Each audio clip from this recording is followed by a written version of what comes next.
हाँ।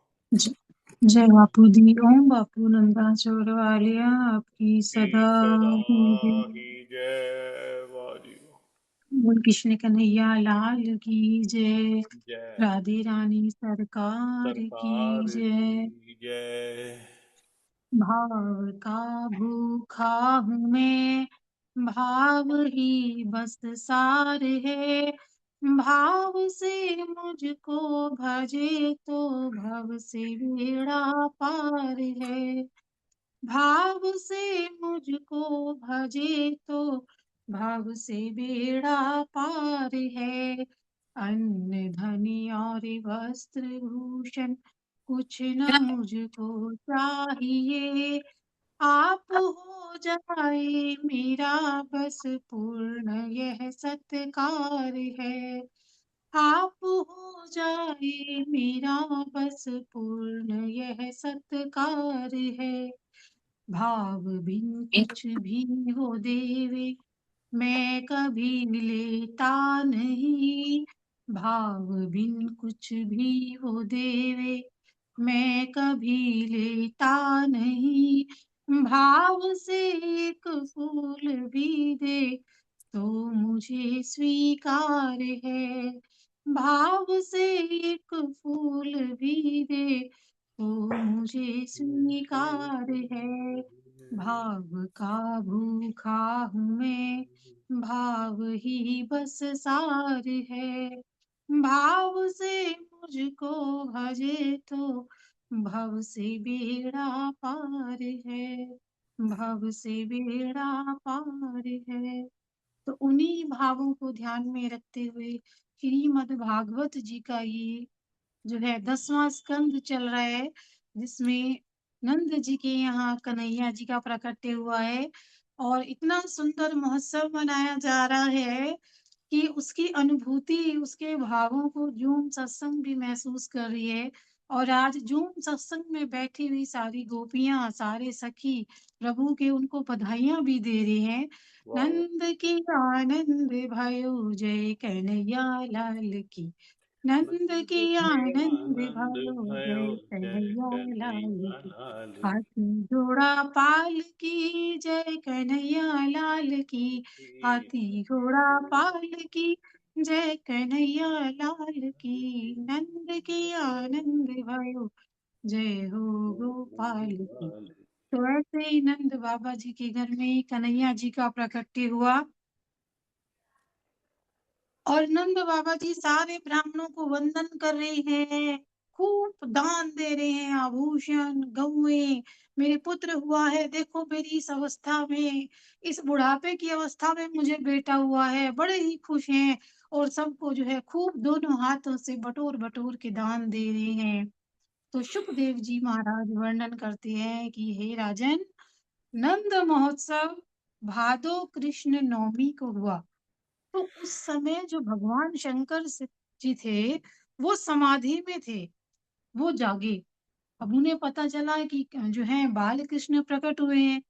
तो शिव जी ने साधु का स्वांग रचाया है और श्रृंगी भृंगी दोनों शिष्य बने हुए हैं। और श्री कृष्ण गोविंद हरे मुरारे कहते हुए हे नाथ नारायण वासुदेवा भगवान शिव चलते हैं और आ रहे हैं यशोदा मैया के द्वार पे। और आके खड़े हो गए हैं और कह रहे हैं अलख निरंजन। भगवान शिव आज दर्शन करने आए हैं प्रभु के। और कह रहे हैं अलख निरंजन। तो दासी आई अंदर से, कहती है, हाथ जोड़ के कहती है, महाराज अभी तो आपको यशोदा मैया ने भिक्षा दी है। अब शिव जी ने आंखें नहीं खोली और कहा, मैं भिक्षा के लिए साधु नहीं हुआ हूँ, मैं तो बाल कृष्ण लला के दर्शन के लिए आया हूँ। और लाला के दर्शन के बिना मुझे पानी तक नहीं पीना है। अब जो मैया यशोदा थी, वहां पे शांडिल्य ऋषि जी बैठे हुए थे। उन्होंने समझाया, जैसे छोटा बच्चा होता है, बाहर कोई आ जाए तो जल्दी से बाहर नहीं लाते इतने छोटे बच्चे को। तो शांडिल्य ऋषि को वो कह रही है, बताओ बाहर साधु आया है, मैं बाहर जाऊं या ना जाऊं। तो वो समझा रहे हैं और कह रहे हैं, चलो कोई नहीं, तुम ले जाओ, बड़ा मन है, ये तो पानी भी नहीं पी रहा है। तो अब यशोदा मैया लाला जी को लेके बाहर आती हैं और भगवान शंकर जी को लाला जी के दर्शन हुए और वो धन्य हुए। सावन के कृष्ण द्वादशी के दिन, कृष्ण पक्ष था और ये द्वादशी के दिन ये लीला हुई और हाँ, ये त्रयोदशी सुनिए के बहुत दिन सुंदर है। नंद बाबा मथुरा में कंस के राज्य का महसूल देने गए। कर देना होता था। तो नंद बाबा अगले दिन गए त्रयोदशी के दिन। अब कंस तो बड़ा राजा था और नंद बाबा को तो हर साल जाना होता था वहां पे कर देने। अब कंस के दरबार में गए हैं नंद बाबा और जो वार्षिक कर है वो देते हैं और वहां क्या करते हैं कि सोने की थाली में 5 हीरे उन्होंने रखे हुए हैं और जाके कंस को देते हैं। और कंस को बड़ा आश्चर्य हुआ, कहने लगा इतनी बड़ी भेंट क्यों दे रहे हो भाई? तो नंद जी ने कहा आपके आशीर्वाद से मेरी इस बुढ़ापे की अवस्था में मेरे यहाँ बेटे का जन्म हुआ है और इसीलिए दे रहा हूँ। तो कंस तो भेंट पाके बड़ा खुश हुआ, कहने लगा अच्छा ठीक है बाबा, मैं आपके बालक को आशीर्वाद देता हूँ, आपका बालक सुखी हो और उसका शत्रु जलकर भस्म हो जाए। ये माय कंस कह रहा है गॉड खुद कि कंस ने कह उसका दिया। शत्रु जलकर भस्म हो जाए और श्री कृष्ण प्रकट हुए हैं। तो हम्म, अब इधर वसुदेव जी को पता चलता है कि नंद जी आए हैं और वो मिलकर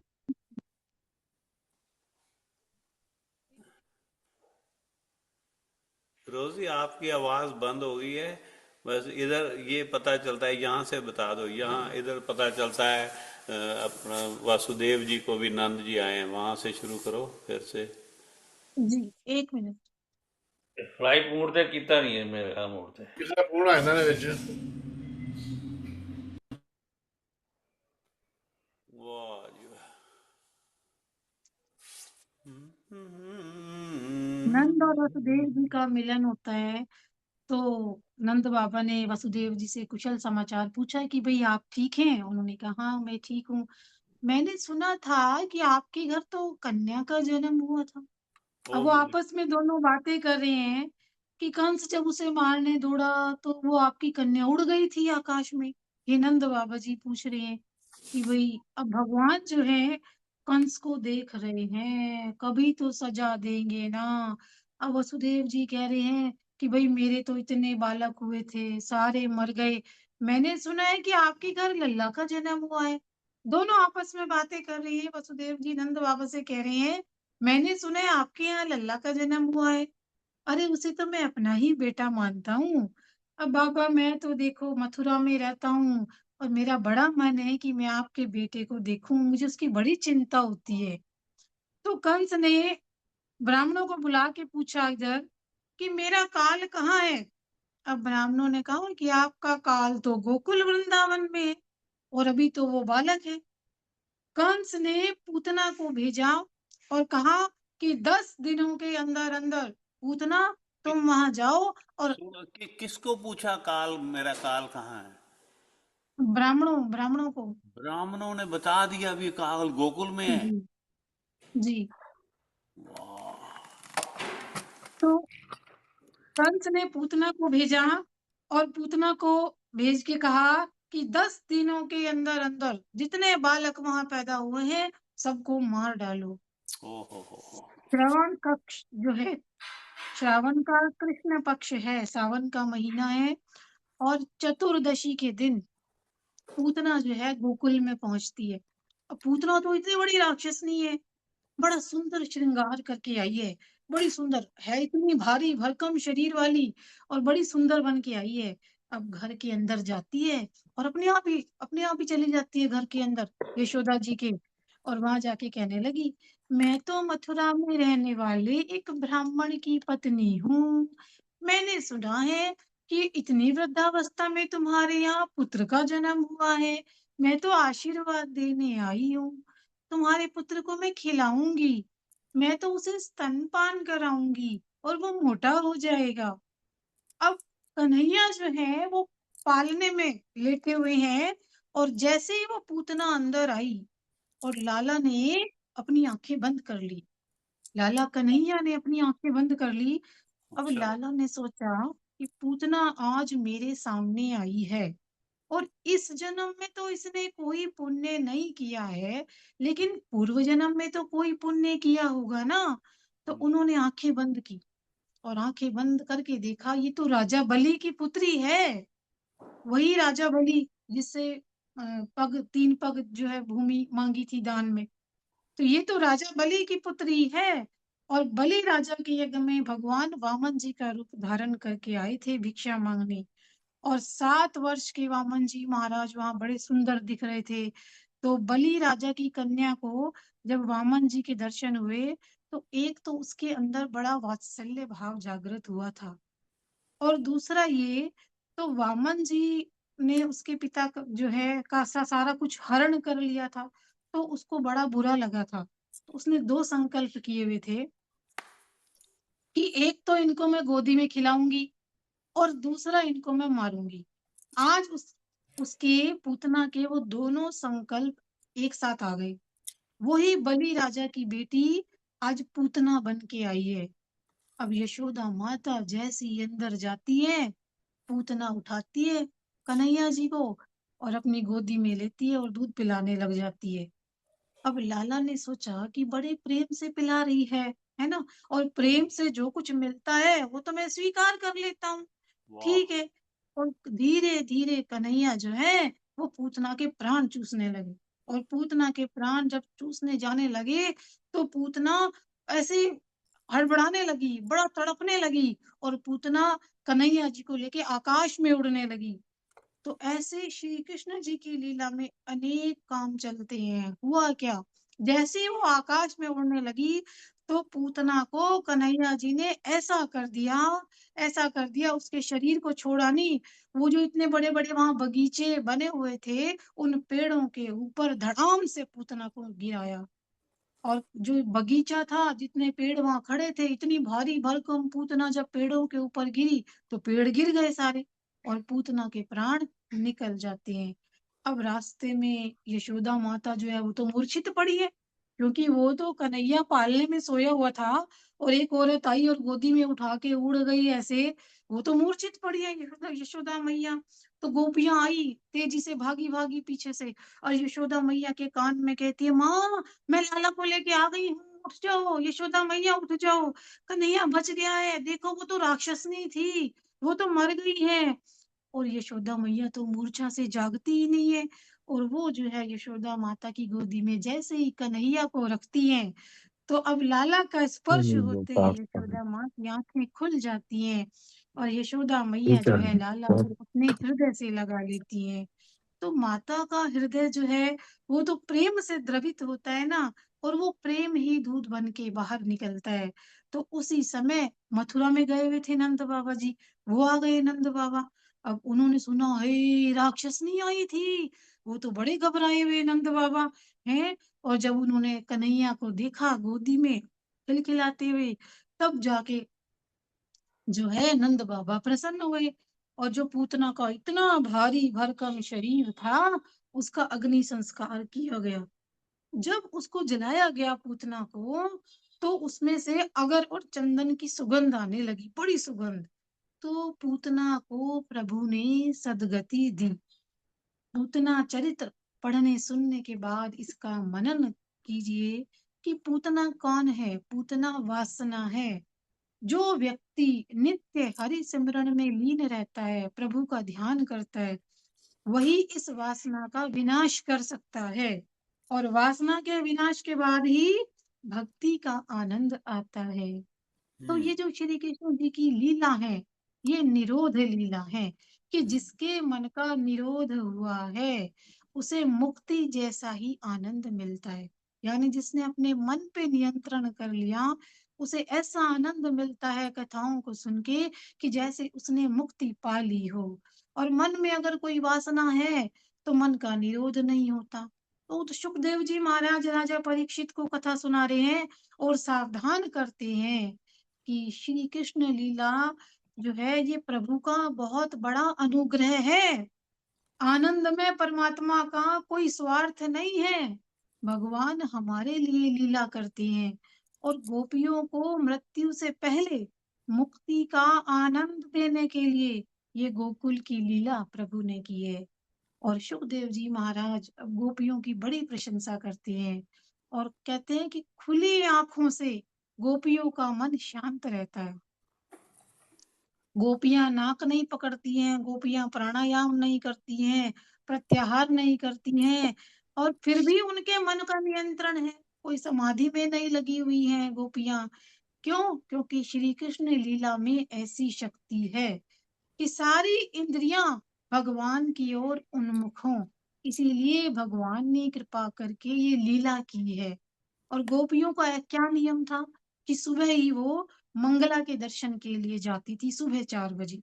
और मंगला के दर्शन कहते हैं अंधेरा हो रहा उठते हैं और हाँ, उसमें होते हैं तो बड़े उत्तम होते हैं।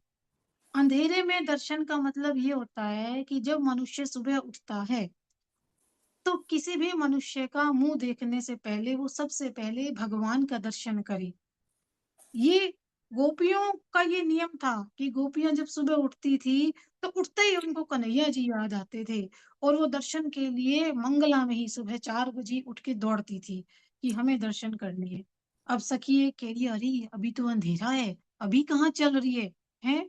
अभी तो कन्हैया सोया हुआ होगा, अभी क्यों दर्शन करने जाती है? देख तो सही बाहर कितना अंधेरा है, आधा घंटा तो उसे सोने देना, फिर चलेंगी।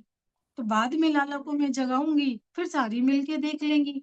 तो ऐसे गोपियां जो हैं वो बातें कर रही हैं और कन्हैया अपने कानों से गोपियों की वो बातें सुन रहे हैं। तो गंगा तट पे सुखदेव जी महाराज संत समाज को लेके बैठे हैं। वो किसी ग्वालिन की कथा नहीं कर रही है, ग्वालों की कथा नहीं कर रही है। गोपियां ग्वालिन नहीं है, गायों को चराने वाली नहीं है। गोपी कौन है? वो भक्ति संप्रदाय की आचार्य हैं। गोपियां जगत को ये समझा रही है कि भक्ति किस तरह से की जाती है। भगवान के स्वरूप में आसक्ति को भक्ति कहते हैं। गोपियां लाला के दर्शन में तन्मय हुई हैं और आसक्ति। उसी समय जो है सारी गोपियां आ गई हैं। सारी गोपियां देख रही हैं कन्हैया को। अब लाला जो है वो करवट ले रही हैं। अब बच्चा कभी इधर होता है, कभी उधर होता है, ऐसे पलटता है।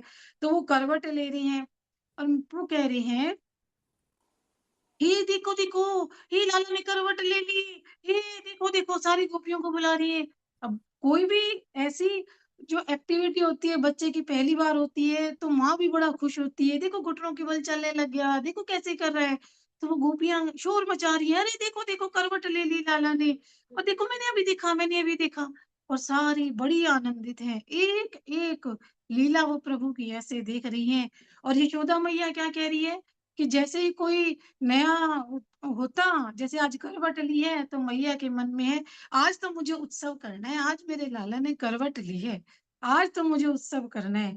और आज के उत्सव का नाम है अंग परिवर्तन उत्सव। इधर से उधर जो बच्चा पलटता है, अंग परिवर्तन उत्सव। अंग अब परिवर्तन। यशोदा मैया कहती है मुझे तो ग्वालों की पूजा करनी है। जहाँ लक्ष्मी का सदुपयोग होता है वहां लक्ष्मी जी अखंड भाव से विराजती है। नंद बाबा जी के घर लक्ष्मी जी पधारी हैं और पुत्र बहुत भाग्यवान है, वो लुटाए जा रहे हैं, लक्ष्मी जी को आनंद में है और लुटाए जा रहे हैं। तो एक बार गर्गाचार्य जी उधर से घूमते हुए निकले और नंद बाबा जी के यहाँ आए। अब गर्गाचार्य जी जो हैं वो तो बड़े ज्योतिष शास्त्र के पंडित हैं। तो नंद बाबा ने गर्गाचार्य जी का बड़ा स्वागत किया। कहा महाराज आप आए तो बहुत अच्छा हुआ, आप तो इतने बड़े पंडित हैं ज्योतिष शास्त्र के, आप इस हमारे लाला का नामकरण कीजिए ना। अब गर्गाचार्य जी कहते हैं भाई नाम रखना बच्चे का ये तो एक बड़ा धार्मिक संस्कार है। अब विधि से अगर हम करेंगे तो 6-7 घंटे लगेंगे और इस जगह इस नगर में आपका सबसे प्रेम भाव है और आप सबको निमंत्रण देने जाएंगे, सब इकट्ठा होंगे, तो बस इन लौकिक कामों में ही सारा समय बीत जाएगा। तो नंद बाबा कहने लगे अरे मैं लौकिक कामों को बड़ा महत्व नहीं देता हूँ, आप धार्मिक विधि से कीजिए और जिस विधि से आप करेंगे वही हमें स्वीकार है।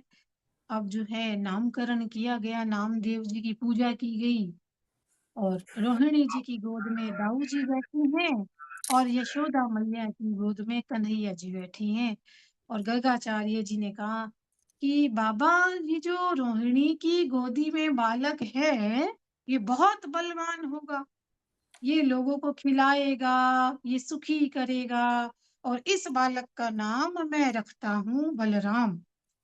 और यशोदा जी की गोदी में जो बालक है, ये तो भगवान नारायण जैसा होगा। इसके नाम अनंत हैं। ये बालक तो सभी का आकर्षण करेगा, सबको अपनी ओर खींचेगा। तो इसका नाम मैं रखता हूँ श्री कृष्ण, जो कृष्ण। आकर्षित करे सबको, अपनी ओर खींचे। तो हम्म। गोपियों में बड़ी चर्चा हो रही है। अब गोपियां कह रही है, ये नहीं सखी, मुझे तो ऐसा लगता है कि जो ये हमारा बाल कृष्ण है, ये जो नारायण है जिसका नाम रखा है, ये तो भगवान से भी श्रेष्ठ है। मैं तुम्हें क्या कहूँ, गर्गाचार्य जी कह रहे हैं इसमें तो भगवान नारायण से भी 4 गुण ज्यादा हैं। देखो, श्री कृष्ण की वेणु माधुरी, श्री कृष्ण की रूप माधुरी, श्री कृष्ण की प्रेम माधुरी और श्री कृष्ण की लीला माधुरी, ये 4 गुण जो है प्रभु के सारे अवतारों में सबसे ज्यादा अधिक हैं। ये 4 गुण जो पहले से विराजमान है उनमें। तो कन्हैया जो है जैसी बांसुरी बजाता है, वैसी बांसुरी तो कोई बजा ही नहीं सकता। कन्हैया जैसी लीला करता है, वैसी लीला कोई कर ही नहीं सकता। अब गर्गाचार्य जी यशोदा माता से कहते हैं कि नाम का जन्माक्षर वो देख रही हैं, जन्म का अक्षर जैसे देखते हैं ना कि मैया ये बालक जो है ना ये बहुत प्रतापी होगा, सबको सुखी करेगा, आप सबको संभालेगा। अब बाल कृष्ण लाल जी के 4 वर्ष पूरे हुए, 5वां वर्ष शुरू हुआ है और 5वें वर्ष में कन्हैया जो है अब अपने ग्वाल बाल मित्रों के साथ खेलने जाते हैं। मधुमंगल, मनसुखा, श्री रामा, ये सारे बड़े गरीब ग्वालों के बालक हैं और सारे लाला के मित्र हैं, सारे के सारे। और मनसुखा तो इतना दुर्बल सा है, पतला सा है, कहता है कन्हैया, ओ कन्हैया, मैं तो बहुत गरीब हूँ, मैंने तो कभी माखन ही नहीं खाया है। लाला ने कहा मनसुखा, चलो मैं तो तुम्हें हर रोज माखन खिलाऊंगा। अच्छा, तुम मुझे हर रोज माखन खिलाओगे तो तुम्हारी माता को गुस्सा आएगा। लाला ने कहा घर का माखन थोड़े खिलाऊंगा, दूसरों के घर का माखन खिलाऊंगा, बाहर से खिलाऊंगा, फिर थोड़ी मैया गुस्सा करेगी। तो ऐसे जो है पूरी मंडली बनाई कन्हैया जी ने और बहुत जो है चल पड़े और रोज जो है वो किसी ना किसी के घर का जो है माखन चुराते। अब जो लाला है वो लीडर है सबके, कन्हैया, और सारे बच्चे अंग संग हैं उनके। तो उनको जो है मंत्र दे रहे हैं कि भाई कन्हैया जो है लाला, ये हमारे जो है मंडल के प्रमुख रहेंगे। पूरी मंडली बनी हुई है बच्चों की। हाँ। बच्चे पूछ रहे हैं कन्हैया एक बात बताओ, ये जो आपने मंडली बनाई है, इस मंडली को करना क्या पड़ेगा? तो लाला कहते हैं अरे कुछ काम नहीं है, बस इतना करना, ये पता लगा के रखना ये गोपियां कब बाहर जाती हैं, ये कब घर वापिस आती हैं, बस इतना पता लगा के रखना। हाँ, और जिस गोपी के घर में कन्हैया माखन खाने जाते हैं, उसी गोपी का पुत्र जो है मंडली में है। अब वही बता देता है आज मेरी माँ सुबह बाहर गई है, इस समय वापिस आएगी। तो वही कहता है कि मेरी माँ इतने बजे जाती है, इतने बजे वापिस आती है।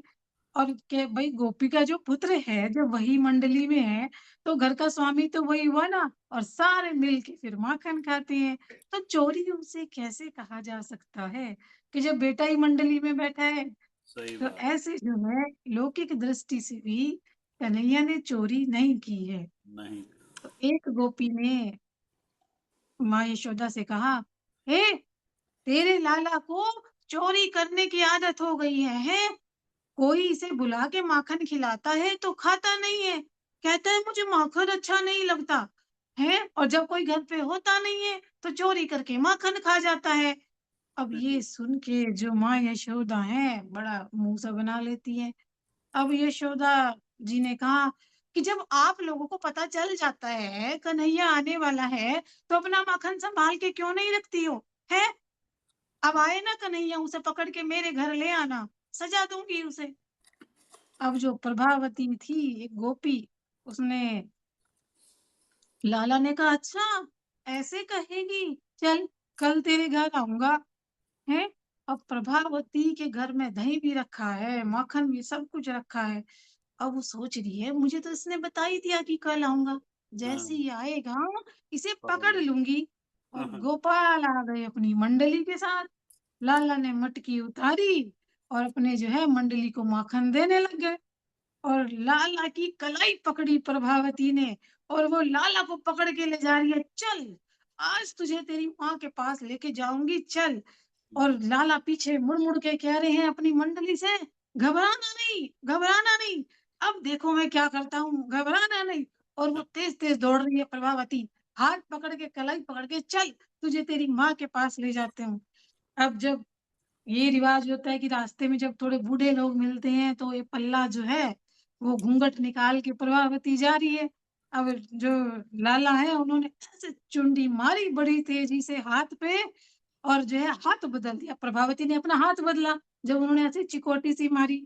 अब जो हाथ बदला तो उसी के बेटे का हाथ उसके हाथ में पकड़ा दिया और झट वाह। से मंडली के साथ बाहर हो गए। अब घूंघट प्रभावती ने करा हुआ है, अपने ही बेटे का हाथ पकड़ के भागी जा रही है, चल तुझे लेके जाऊंगी तेरी माँ के पास, चल। और कन्हैया जो है वो उधर से भाग निकले। अब जोड़ते दौड़ती आ रही है और पहुंची यशोदा मैया के पास।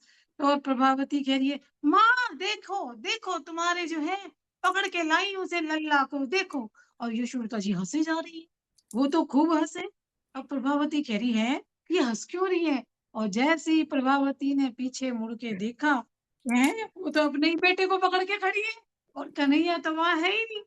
तो यशोदा मैया ने कहा, बता कैसे मानूं तेरी बात को, है अपने बच्चे को लेके खड़ी है और कह रही है कन्हैया को पकड़ के लाऊंगी, माखन तो इसने चुराया है ना। तो जो है प्रभावती को बड़ा दुख हुआ कि ये तो आज फिर जो है चिकोटी काट के मुझे भाग गया। तो ऐसे जो श्री कृष्ण भगवान है वो ऐसी लीलाएं करते हैं। वो जगत गुरु हैं और एक दो लीलाएं नहीं है, अनेकों लीलाएं हैं प्रभु की। और ललिता गोपी के साथ बड़ा खिलवाड़ किया, प्रभु ने बहुत खिलवाड़ किया। चंद्रावली की कथा आती है, दुर्वासा ऋषि जी को भी नहीं छोड़ा, उनके साथ भी बड़ा खेल किया। अब दुर्वासा ऋषि जी को ये शंका हुई कि ये जो श्री कृष्ण है ये परमात्मा ही है ना, ये जो यहाँ लीला कर रही है तो ये ग्वाले का बेटा।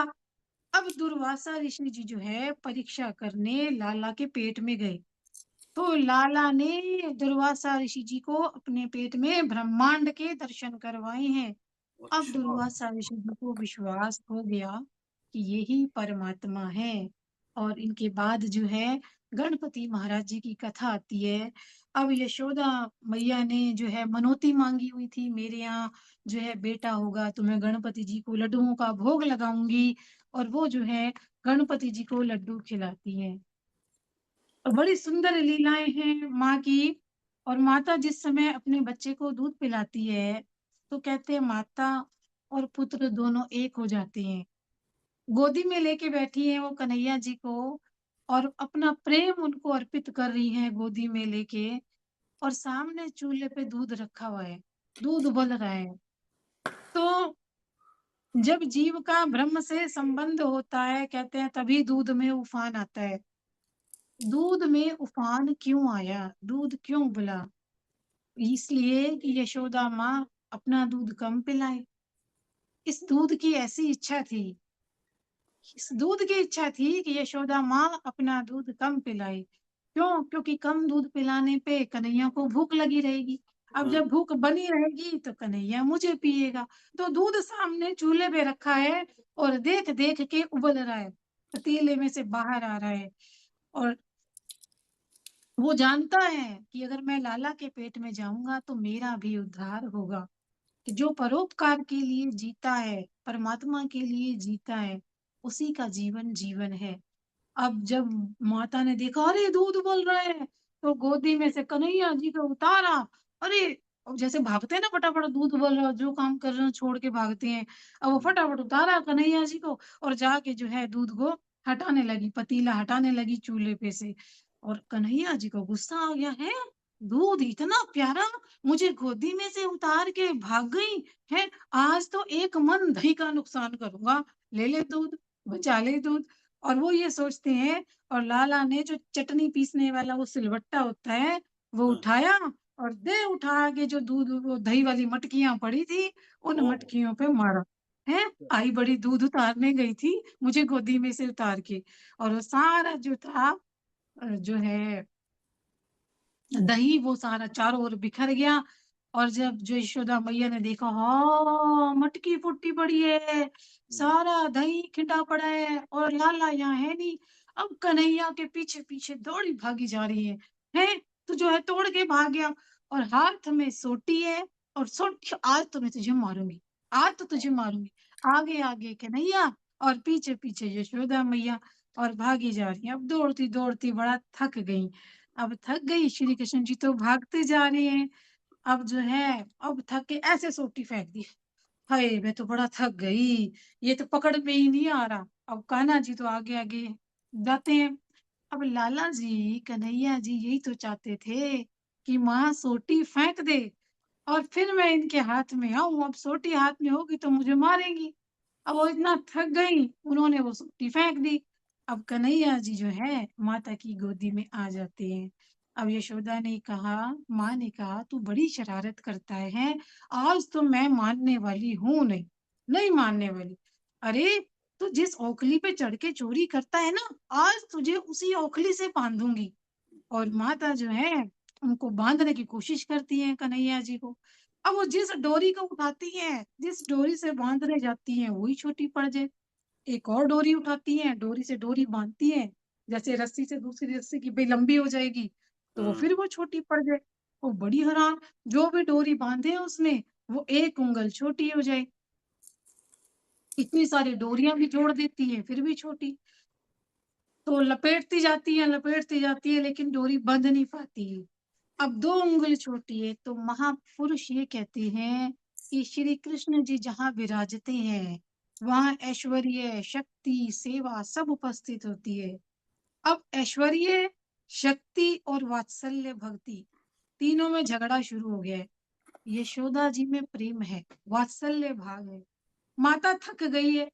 अब उसे देख के, ये अवस्था देख के, भाई थक गई, बड़ा बंध तो रही थी, रस्सियां लाई जा रही है, उन्हें जोड़े जा रही है यशोदा मैया, और गोल गोल ऐसे करे जा रही है। वो फिर भी रस्सी पूरी ना आए कि गांठ मार दूं, फिर भी ना बंधे।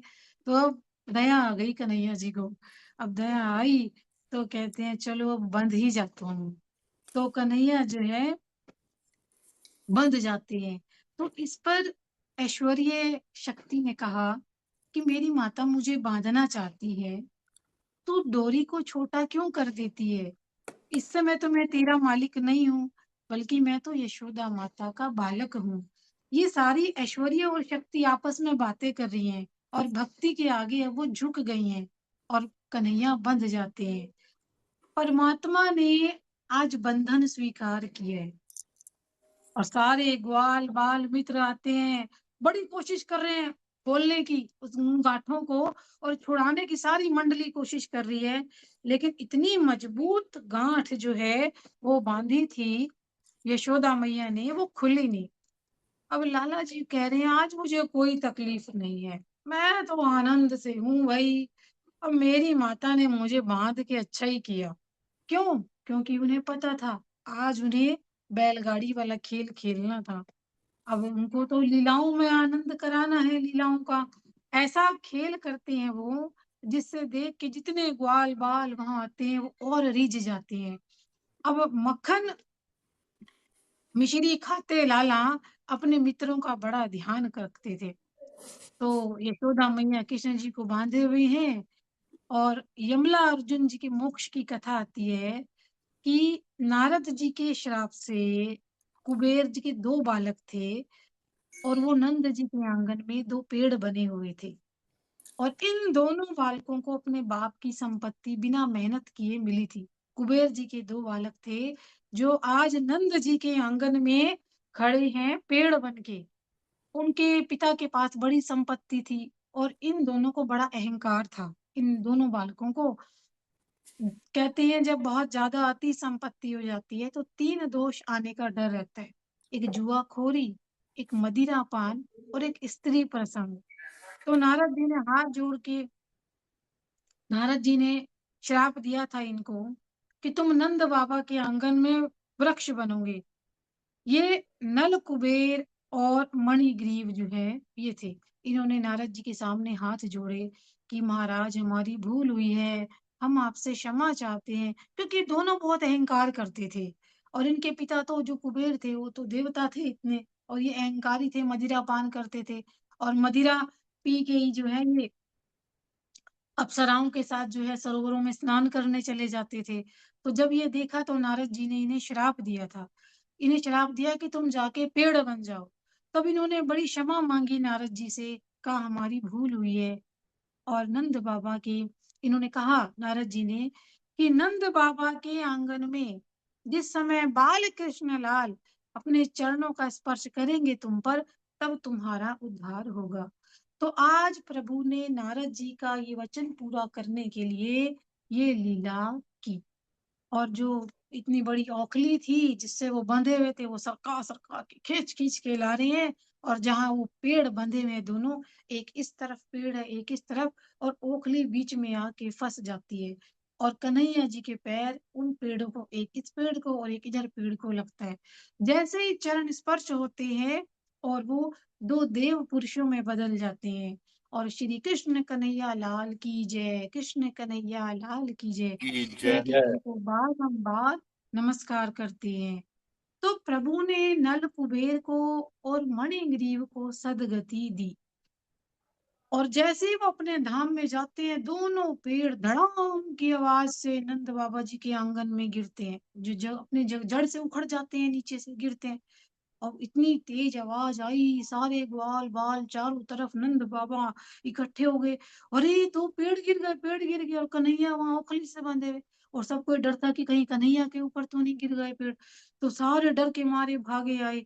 और लाला ने कहा, बाबा मुझे मेरी माँ ने बांधा है। अरे बेटा मैं तुझे छुड़ा देता हूँ, अरे इधर आ। ओखली को पकड़ा ऐसे और जो है खोलने लगे। अब यशोदा मैया भी बड़ी व्याकुल हो गई, उन्होंने तो बड़े प्रेम से बांधा है। तो वो लाला को प्रेम से बुलाती हैं, बेटा तुम मेरे पास आ जा, आजा मेरे पास। आई पेड़ गिर गए थे, मेरे बच्चे के ऊपर गिर जाते तो। अब जो लाला है वो क्या करे, मैं नहीं आता तुम्हारे पास, मैं तो अपने बाबा का पुत्र हूँ, मैं नहीं तुम्हारे पास आऊंगा। अब तो माता की आंखों में आंसू आ जाते हैं, क्योंकि ऐसी घटना घटी, माता इतना डर जाती है। प्रेम मम्मी आज आंखों में आंसू आए हुए हैं। तो उसी समय फिर कन्हैया नंद बाबा से कहते हैं, बाबा मुझे तो भूख लगी है। और माँ की गोदी में आ जाते हैं। और कन्हैया बाबा जो की गोदी में से निकल के दौड़े दौड़े पहुंच जाते हैं माँ के पास। और माता जो है अब अपने लाला को बड़ा प्यार करती है। और रस्सी से बांधे जाने के कारण कन्हैया जी का नाम, लाला का नाम दामोदर पड़ गया। दामोदर। अब कन्हैया जी, कन्हैया उपनंद जी से कहता है, उपनंद गांव के ही हैं एक, गोकुल के। उपनंद जी से कहता है, काका मुझे भी बांसुरी बजानी सिखा दो ना, बांसुरी कैसे बजती है। तो उपनंद कहते हैं, अरे लाला तुम तो एक दिन में सीख जाओगे बांसुरी बजाना है, और जो है मैं सिखा दूंगा तुमको। अब कन्हैया ने बड़ी जिद की, नहीं नहीं नहीं, मुझे तो अभी सिखाओ, मैं तो अभी सीखूंगा। वो देखो सामने एक बांस का पेड़ है, उसके ऊपर से बांसुरी उतार के लाओ, मुझे तो वही बांसुरी बजानी है। अब वो जिस पेड़ की बात कर रहे थे कन्हैया, उसके ऊपर उपनंद जी को चढ़ाते हैं, काका उसके ऊपर चढ़ो, उस पेड़ के ऊपर जो बांसुरी है मुझे वही बजानी है। उपनंद जी बांस के पेड़ के ऊपर चढ़ गए। और वहां देवताओं ने कन्हैया जी के लिए एक बड़ी सुंदर बांसुरी बना के रख के छोड़ी हुई थी। और जैसे ही वो उपनंद जी पेड़ के ऊपर चढ़ते हैं, बड़ा भाग्यवान है ये लाला, तो ये तो सचमुच यहाँ बांसुरी एक रखी हुई है। अब कन्हैया जी को मन में बड़ा आनंद होता है। और उन्होंने कहा, अब सिखाओ ना, ले जल्दी जल्दी लाओ, नीचे उतरो। वो ले नीचे उतरते हैं, बांसुरी को लाते हैं। और काका मुझे ऐसी ही बजानी है जैसी आप बजाते हो, अच्छी तरह सिखाना मुझे। और उपनंद जी ने कहा, बेटा एकदम मेरी जैसी बांसुरी बजाना सीखोगे, है ना। अब वो बजाते हैं उपनंद जी, और फिर कान्हा जी बजाते हैं। उपनंद जी बजा रहे हैं तो कुछ नहीं हो रहा, और कान्हा जी ने जैसे ही बांसुरी बजाई, तो जो है ऐसे बायां गाल झुका के जैसे ही बांसुरी बजाई, इतनी मधुर ध्वनि बांसुरी की निकली कि उसे सुन के दूर-दूर जो गौएँ चरने गई हुई थी, वो दौड़ती-दौड़ती, घूमती-घूमती लाला के पास आ गई सारी गौएँ और मुरलीधर भगवान की जय। आज जय वे ही मुरलीधर और वेणुधर कहलाते हैं। अब वाह बच्चे बड़े खुश हो रहे हैं, इतनी सुंदर बांसुरी बज रही है। सारे बच्चे कहते हैं, "तू तो बांसुरी बहुत मीठी बजाता है रे। ये देख, ये बुड्ढा बांसुरी बजाता है तो गायें दौड़ कर नहीं आती, तू कितनी सुंदर बांसुरी बजाता है। तो शाम को कन्हैया घर आते हैं और यशोदा माता से कहती हैं, माँ देखो मुझे बांसुरी बजानी आ गई। और माँ ने कहा है तू एक दिन में ही बांसुरी बजाना सीख गया? हाँ हाँ एक ही दिन में आ गई। अब यशोदा मैया ने फिर गोपियों को बुलाया और गोपियों की मंडली में कन्हैया जी खड़े हैं और बड़े प्रेम से बांसुरी बजा रहे हैं। और कन्हैया जब अपने दाहिने कंधे की ओर दाहिना गाल झुका के बांसुरी बजाते हैं, तो गोपियाँ, गौएँ सब बावली बन जाती हैं। और जब वो नजरें ऊपर करके बांसुरी बजाते हैं, तो स्वर्ग के देवता, सारे देवता जो हैं, वो तन्मय में हो जाते। और जब धरती की ओर नजरें करके बांसुरी बजाते, तो पाताल की नाग कन्याएँ मोहित हो जाती। तो वाह ऐसे जो है कन्हैया 4 तरह से बांसुरी बजाते थे। और शुकदेव जी महाराज कहते हैं राजा परीक्षित से कि कन्हैया ऐसे बांसुरी बजाता है कि उसे सुनकर आज माँ को बड़ा आनंद मिल रहा है। जब बच्चा कुछ सीखता है तो सबसे ज्यादा खुशी माँ को होती है कि मेरा बेटा ये सीख गया।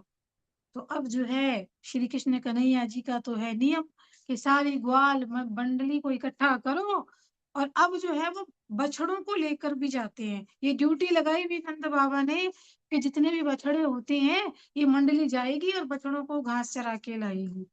अब यमुना जी के किनारे ये खेलने के लिए जाते थे बछड़ों को लेके। तो एक बार उधर कंस को तो था कि गोकुल में पैदा हो गया है मेरा काल। तो कंस ने बकासुर नाम के एक राक्षस को भेजा और वो एक बड़ा बगुला बन के आया और उस बगुले की चोंच पकड़ के श्री कृष्ण कन्हैया उसकी चोंच के 2 फाड़ कर देते हैं, चीर डालते हैं और सारी ग्वाल बाल मंडली कह रही है कृष्ण कन्हैया लाल की जय। और इस जय। तरह से एक के बाद एक कंस के भेजे हुए राक्षस आ रहे हैं। और एक आया अघासुर नाम का राक्षस, अजगर का रूप बना के अपना मुंह खोल के बैठा था, अघासुर नाम का राक्षस। और प्रभु ने फिर अपनी शक्तियां प्रकट की और इतना बड़ा स्वरूप अपना बना लिया कि अघासुर के मुंह में जैसे ही प्रवेश किए तो प्राण नहीं निकल रहे थे अघासुर के, उसके सांस अटक गए अघासुर के और उसके प्राण आकाश में चक्कर लगा रहे थे। और जैसे ही कन्हैया जी उसके मुंह से बाहर आए, कृष्ण कन्हैया लाल की जय कह के सारे ग्वाल बाल उछल रहे हैं और अघासुर को मुक्ति मिल जाती है। कि कहते हैं सुखदेव जी महाराज कि जो पाप करने में सुख मानता है ना, जिसे पाप करने में आनंद आता है, ऐसे सारे अघासुर जैसे राक्षस हैं। मनुष्य का एक स्वभाव है कि वो पुण्य कर सकता है किंतु पाप नहीं छोड़ सकता। अगर परमात्मा कृपा करें, बहुत कृपा करें, तो पाप छूट सकता है। और यदि भगवान को साथ रखकर पाप किए जाएंगे, तो पाप धीरे-धीरे छूट जाएंगे। क्योंकि उनको साथ में रखकर जब कोई पाप किया जाता है, तो उसकी सजा बहुत कम होती है। तो ऐसे जो है राक्षसों का उद्धार कर रहे हैं प्रभु। और जो है रोज बच्चे आते, आज ग्वाल बाल कहते आज इस राक्षस को मारा, आज ये कर दिया, रोज कथाएं अपनी माँ को सारे जा जा के सुना रहे हैं गोकुल में। अब ये जो अघासुर के वध की कथा थी, ये लाला ने और सारे ग्वाल बालों ने 1 साल के बाद सुनाई। अब राजा परीक्षित को बड़ा आश्चर्य हुआ। तो कहते हैं ये बच्चों ने 1 साल के बाद क्यों सुनाई? जब अघासुर को मारा गया तो सारे बच्चों ने लाला से कहा कन्हैया बहुत भूख लगी है। तो लाला ने कहा चलो चलो यमुना किनारे चलो, वहां पंक्ति में बैठेंगे, ऐसे गोल गोल बन के बैठेंगे और सारे खाना खाएंगे। तो आज की जो व्यवस्था लाला ने की है, सारी मंडली बैठी है कमल के आकार में ये बालकों का प्रेम ही है, ग्वालों का प्रेम है। हर बच्चा ये चाहता है, जो लीडर होता है ना, लीडर के साथ हर कोई बैठना चाहता है। ये बात मैंने पहले भी कही थी, अगर हमारी सारी जूम सत्संग इकट्ठी हो जाए और फ़ोटो खिंचवानी हो, तो हर एक का मन होगा कि बुद्ध भैया के साथ खड़े हो जाओ और फ़ोटो खिंचवा लो। हर कोई वहाँ खड़ा होना चाहेगा। तो आज ये हर कोई ये हाँ, चाह रहा सबके है साथ कि खड़ा जब होना लाला चाहूंगा। पंक्ति बना रहे हैं, लाला पंक्ति बना रहे हैं, तो मैं लाला के साथ बैठूँ। खाना खाने के लिए पंक्ति बन रही है, हर कोई लाला के साथ बैठना चाहता है। धक्का दे रहे हैं एक-दूसरे को, "अरे नहीं, मैं बैठूँगा इधर, अरे मैं बैठूँगा।" तो सारे बैठे हैं और वृंदावन में जो है 4 प्रकार की रास लीलाओं का वर्णन है। एक रास लीला में श्री कृष्ण जो है, जो बूढ़ी गोपियाँ हैं वृंदावन की, उनके साथ रमण करते हैं। दूसरी रास लीला वो गायों के साथ करते हैं। तीसरी रास लीला वो ग्वालिनों के साथ करते हैं और चौथी रास लीला प्रभु युवती गोपियों के साथ करते हैं। जो वृद्ध गोपियाँ हैं, जो बूढ़ी गोपियाँ हैं, वो तो श्री कृष्ण जी के दर्शन करते-करते अपने मन से श्री कृष्ण जी से मिलती हैं। तो ये बता रहे हैं कि प्रभु ने गायों के साथ भी रास किया है, वो ग्वाल मित्रों के साथ भी रास किया है। और ग्वालों की भावना क्या है कि बस हमें तो कन्हैया के पास बैठना है। श्री कृष्ण जी को स्पर्श करके ही उनके पास बैठना है और सारी मित्र मंडली उनके साथ बैठी है। और इन मित्र मंडलियों में एक ब्राह्मण बालक है और वो जो है शांडिल्य ऋषि का बेटा है, जिसका नाम है मधुमंगल। अब उस बालक की उम्र भी 4-5 वर्ष की है। वो उसका नियम था, वो रोज लाला के घर भोजन करने आता था, मधुमंगल। तो आज जो है कन्हैया मधुमंगल के पीछे पड़ गया। अब कन्हैया जो है मधुमंगल से कहते हैं, ए तू रोज मेरे घर खाना खाने आता है, किसी दिन तूने मुझे कहा कि चलो मेरे घर भी आके खा लो, रोज मेरे घर आ जाता है? अपने घर तो कभी नहीं बुलाता। कन्हैया कह रहे हैं मधुमंगल से, तू अपने घर तो मुझे कभी नहीं बुलाता, तू भी अपने घर जा, है, और तेरी माँ ने जो कुछ बनाया है जा ले आ उसे। तो मधुमंगल अपने घर जाते हैं और जो चीज भी तैयार की आज माँ ने मन है कि मैं लेके जाऊं, कन्हैया ने कहा है तू तो कभी खिलाता ही नहीं है। तो माँ से कहते हैं, माँ जो बनाया मुझे दे दो थोड़ा सा, आज लाला कह रहा है तू लेके आ। पूर्णमासी का दिन था, वो जानती थी कि कन्हैया परमात्मा है। बोली, बेटा मैं घर में तो आज रसोई करती नहीं हूँ और तेरे पिता तो जो है इतने तपस्वी भक्त हैं, उन्हें तो खाने के लिए फुर्सत ही नहीं मिलती। तो जो है इसीलिए तो उन्हें पता है, एक बेटा है मेरा, नंद बाबा के घर रोज चला जाता है, जाके खाता है, तो घर में रसोई की आवश्यकता ही क्या है। अब पति देव मेरे फल खाते हैं, जो फल बचता है वो 2-4 फल खा के मैं उनके चरण में सो जाती हूँ। बेटा बता मैं तुझे क्या दूं, आज तो घर में कुछ भी नहीं है। अब वो मधुमंगल जो है वो रोने लग गया। अब पूर्णमासी ने अपने घर में देखभाल की बड़ी, तो उसने जो है कुछ नहीं मिला। यानी कि उस दिन ऐसा व्रत का दिन था कि घर में खाने के लिए कुछ नहीं है, पूर्ण व्रत चल रहा है। एक थोड़ी-सी बड़ी कुछ दिनों की पुरानी छाछ पड़ी हुई थी एक बर्तन में, वो हाथ लगी, तो उन्होंने क्या किया उसी में ही जो है उस पुरानी छाछ में, जैसे लस्सी बड़ी खट्टी हो जाती है, थोड़ी-सी शक्कर मिला दी। अब वो मीठी हो गई और एक हांडी-सी में डाला उसे छाछ को और उस मधुमंगल को दिया, जा ये ले जा, आज तो यही है, कन्हैया माँग रहा है ना उसको यही पिला दे। आज तो मैं उसके लिए छाछ दे रही हूँ, लेकिन कल मैं ज़रूर मिठाई दूँगी। अब वो गरीब ब्राह्मण मधुमंगल सोचता है कि हमें तो अपने कन्हैया को अच्छी से अच्छी वस्तु देनी चाहिए ना। मैं तो रोज़ इतना खा के आता हूँ, है ना? और ये छाछ तो इतने दिनों की पड़ी है, बड़की हुई है, इसका तो स्वाद भी ठीक नहीं है। तो मधुमंगल ने खुद वो छाछ पी ली। इतनी खट्टी छाछ कन्हैया को क्यों दूँ? उसको तो अच्छी चीज़ देनी चाहिए ना। अब हुआ क्या कि जब छाछ पी जाती है ऐसे मुँह पे हांडी लगा के, तो सारी छाछ मुँह पे लगी हुई थी मधुमंगल के। अब वो कन्हैया जी ने देखा कि अरे मधुमंगल ने सारी छाछ पी ली, दौड़ते-दौड़ते आए और मधुमंगल का मुँह चाटने लगे। तो ऐसी लीला का दर्शन आकाश से ब्रह्मा सारे देवी देवता कर रहे हैं कि आज वो परमात्मा मधुमंगल एक गरीब ब्राह्मण के मुंह को चाट रहे हैं, उस छाछ को पी रहे हैं। अब ब्रह्मा जी के मन में तो शंका हो गई, ये क्या, ये तो दूसरे बच्चों का मुंह चाटता है, ये परमात्मा है क्या? अब ब्रह्मा जी ने निश्चय कर लिया, भाई मुझे तो परीक्षा लेनी है, परीक्षा ये ले। ईश्वर है, देवता है, ये मेरे जैसा संसार बनाएगा तो मैं मान लूंगा कि ये ईश्वर है। हम्म। अब वो जो कन्हैया है वो बच्चों की मंडली बनी हुई थी, बच्चों के साथ भोजन करते हैं।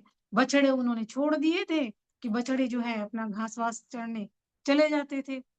अब ब्रह्मा जी ने क्या किया, बछड़ों को उठाया और ब्रह्मलोक में ले गए। जैसे ही बच्चों ने, ग्वाल वालों ने वो खा लिया खाना, वो देख रहे हाँ हमारे बछड़े कहाँ गए, हमारे बछड़े कहाँ गए। तो उन्होंने लाला से कहा, कन्हैया बछड़े नहीं दिखाई दे रहे।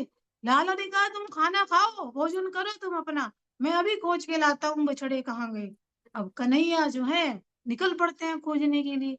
तो उसी समय ब्रह्मा जी ने वो जो ग्वाल बाल थे उनको भी उठा लिया और ब्रह्मलोक में ले गए। अब लाला को पता चल गया, तो लाला कहते हैं आज तो ये ब्रह्मा, और मुंह से बोल रहे हैं गुस्से में, आज तो ये बुढ़ा जो है अकारण ही मेरे पीछे पड़ गया है। अब ये जो बात है लाला को पसंद नहीं आई। बछड़ों को भी ले गए ब्रह्मा जी, ग्वाल वालों को भी ले गए ब्रह्मा जी। और जो है उसी समय कन्हैया जी ने एक ही समय में बछड़ों को भी और ग्वाल वालों को भी उनका स्वरूप अचानक प्रकट कर दिया। वाह। सुखदेव जी महाराज कहते हैं, राजन बोल मैं तुझे बांके क्या बिहारी बताऊं। लाल की। राजा परीक्षित से कह रहे हैं, कमरी भी श्री कृष्ण हो गई और लकड़ी भी श्री कृष्ण हो गई, और जिसका जो स्वभाव था वो भी श्री कृष्ण हो गया। यानी कि हू बहू बछड़े, हू बहू वैसे ही ग्वाल वाले सारे फिर से उत्पन्न हो गए। अब ब्रह्मा जी विचार में पड़ गए कि जिन्हें मैं ब्रह्मलोक में लाया हूँ वो सच्चे हैं, या जो वो नीचे पृथ्वी लोक में दिख रहे हैं वो सच्चे हैं। तो उस समय लाला ने चमत्कार दिखाया।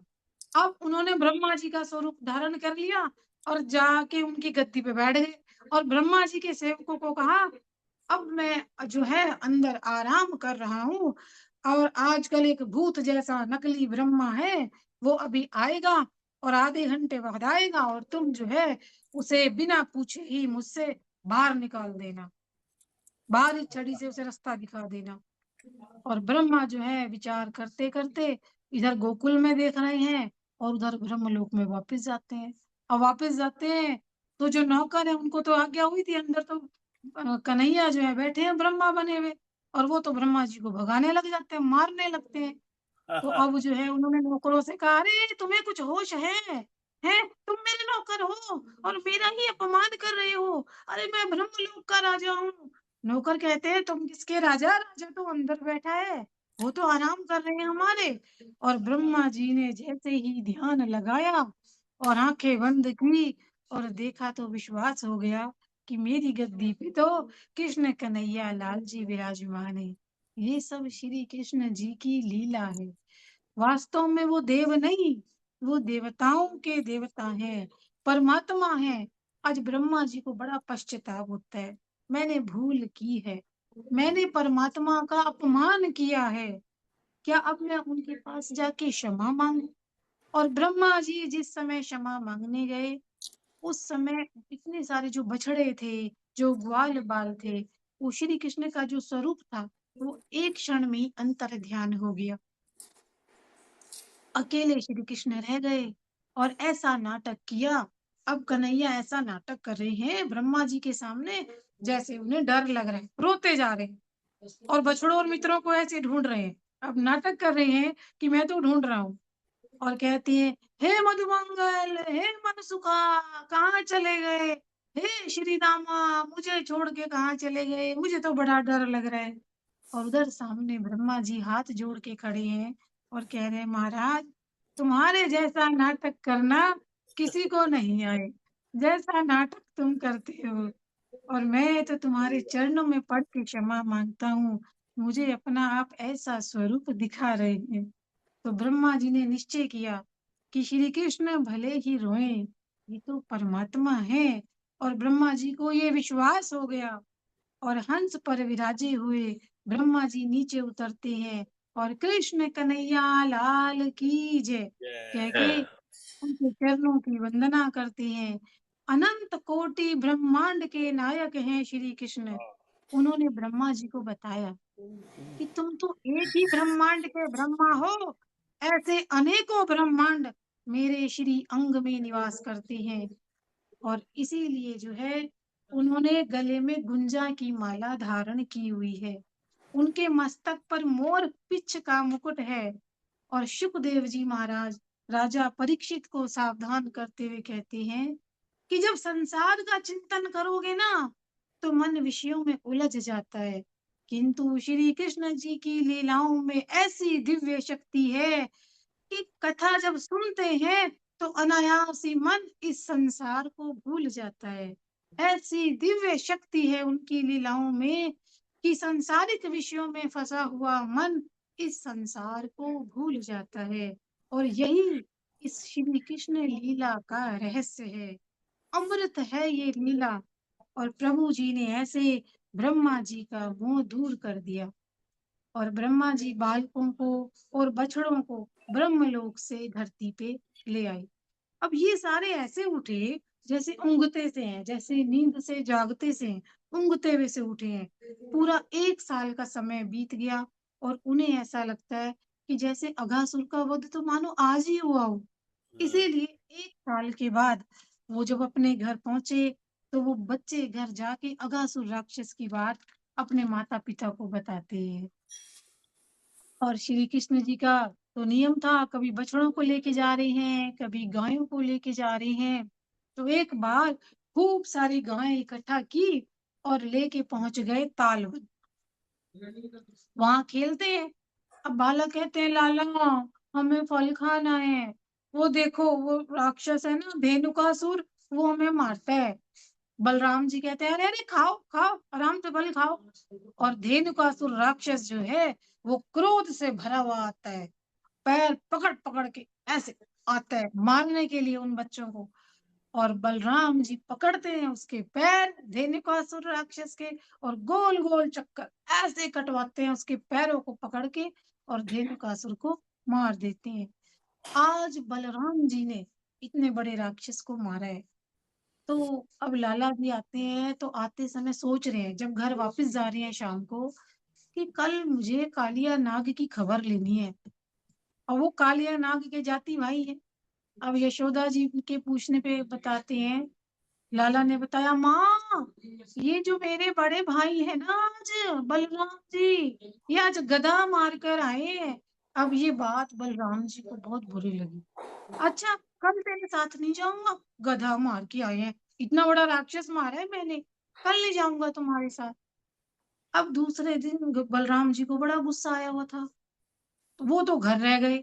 और जो श्री कृष्ण जी हैं वो अपने सारे ग्वाल बालों को लेके वहां पहुंच गए जहां कालिया नाग यमुना में रहता था।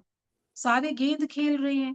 अब लाला जी ने आज शर्त रखी है कि जिसके हाथ से ये गेंद यमुना में जाके गिरेगी वही गेंद को लाएगा। अब खुद लाला जी ने कन्हैया ने जानबूझ के वो गेंद जो है वहां फेंक दी जहां वो कालिया नाग था। और फेंकी और कहने लगी अरे मेरे हाथ से ही गिर गई है, अब मैं ही अंदर जाके लेके आऊंगा। और यमुना के किनारे एक कदम्ब का पेड़ था, श्री कृष्ण जी उस पे चढ़ गए, वहां से वो कूद पड़े और वे कालिया नाग के स्थान में प्रवेश करते हैं। अब कालिया नाग जो है वो कन्हैया को बांधने की कोशिश करता है। सारे ग्वाल बाल खड़े हैं और देख रहे हैं और कालिया नाग ने कन्हैया को लपेट लिया। सारे रो रहे हैं ओ कन्हैया ये तो तुम्हें मार डालेगा। और प्रभु ने अपने हाथ ऊपर उठा दिए और मित्र को कहा रुक जाओ धैर्य रखो घबराना मत मैं आता हूँ अभी गेंद लेके। और प्रभु ने अपनी महिमा शक्ति प्रकट कर दी और कालिया नाग के बंधन से अलग हुए। प्रभु ने कालिया नाग को मारा नहीं, केवल नाथा है। ना था। बिल्कुल। उन्होंने कालिया नाग को आज्ञा दी तू यहाँ से चला जा, क्योंकि ब्रजवासी और ग्वाल बाल मित्र यहाँ सब पानी पीते हैं, जलपान करते हैं और तेरे जहर से ये यमुना का जल खराब हो जाता है, तू रमणक द्वीप में जाके रहे। तो ऐसे जो है प्रभु ने उद्धार किया सबका। और एक बार क्या हुआ कि वन में चारों तरफ दावाग्नि लग गई। दावाग्नि कहते हैं जंगल की आग को। वनों में आग लग गई बड़ी। सारे ग्वाल बाले जो गायों बछड़ों को लेके जाते थे सारे घबरा गए।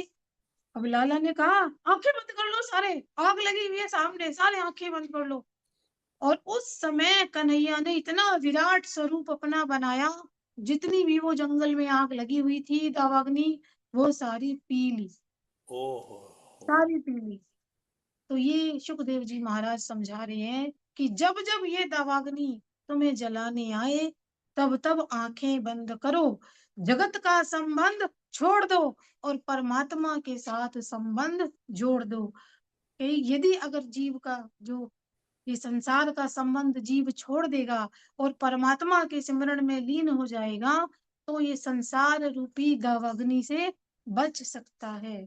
भक्ति वही कर सकता है जो ये समझता है कि भगवान मेरे हैं और मैं भगवान का हूँ। उसी मनुष्य की जो सांसारिक दावाग्नि है वो शांत होती है। तो ऐसा भाव रख के हमेशा प्रभु का सिमरन करना चाहिए। अब गोवर्धन लीला आती है प्रभु की, इतनी सुंदर लीला। गोवर्धन ज्ञान और भक्ति को बढ़ाने वाली जो लीला है उसे गोवर्धन लीला कहते हैं। अब ब्रजवासी लोग हैं, अपना घर बार छोड़ के गिरिराज महाराज जी के चरणों में आश्रय ले चुके हैं। ये जो है इंद्र जी बड़ा कोप कर रहे हैं और बड़ी मूसलाधार वर्षा की इंद्र देवता ने। और जब बारिश करनी शुरू की तो प्रभु ने अपनी तर्जनी उंगली पे गिरिराज गोवर्धन पर्वत को धारण किया। एक रहस्य बताया है गोवर्धन लीला में कि पूजा करने वाले कौन है? श्री कृष्ण। और श्री कृष्ण ही गिरिराज के शिखर में गोवर्धन नाथ के रूप में भी प्रकट हुए। ये गोवर्धन पर्वत के रूप में कौन है? ये भगवान ही तो है, भगवान श्री कृष्ण ही तो है। तो सुखदेव जी महाराज राजा को बता रहे हैं कि जिस समय भगवान कृष्ण 7 साल के थे, 7वें वर्ष में थे, तब ये गोवर्धन लीला हुई। और नंद बाबा हर साल इंद्र का यज्ञ करते थे। इंद्र के यज्ञ की तैयारियां हो रही थी। तो 7 साल के कन्हैया नंद बाबा से पूछते हैं, बाबा ये किसकी तैयारी कर रहे हो? तो नंद बाबा कहते हैं, बेटा इंद्र जो है वो सब देवताओं के राजा हैं। और कन्हैया कहते हैं, बाबा हमारा ये गोवर्धन नाथ भी तो सब देवों का राजा है। और इंद्र को स्वर्ग का राज्य देने वाले भी तो गोवर्धन नाथ ही है। आप इनकी पूजा कीजिए ना। आप तो इतने सालों से इंद्र की पूजा करते हैं, क्या कभी आपको इंद्र का दर्शन हुआ? तो नंद बाबा कहते हैं ना, हमें तो कभी दर्शन नहीं हुआ। तो चलो फिर हम गोवर्धन नाथ की पूजा करते हैं।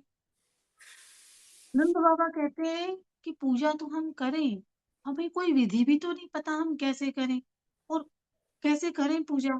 तो कन्हैया कहते हैं मैं सब विधि जानता हूँ और नए साल के दिन पूजा करूंगा और मुझे बड़ा अन्नकूट करना है।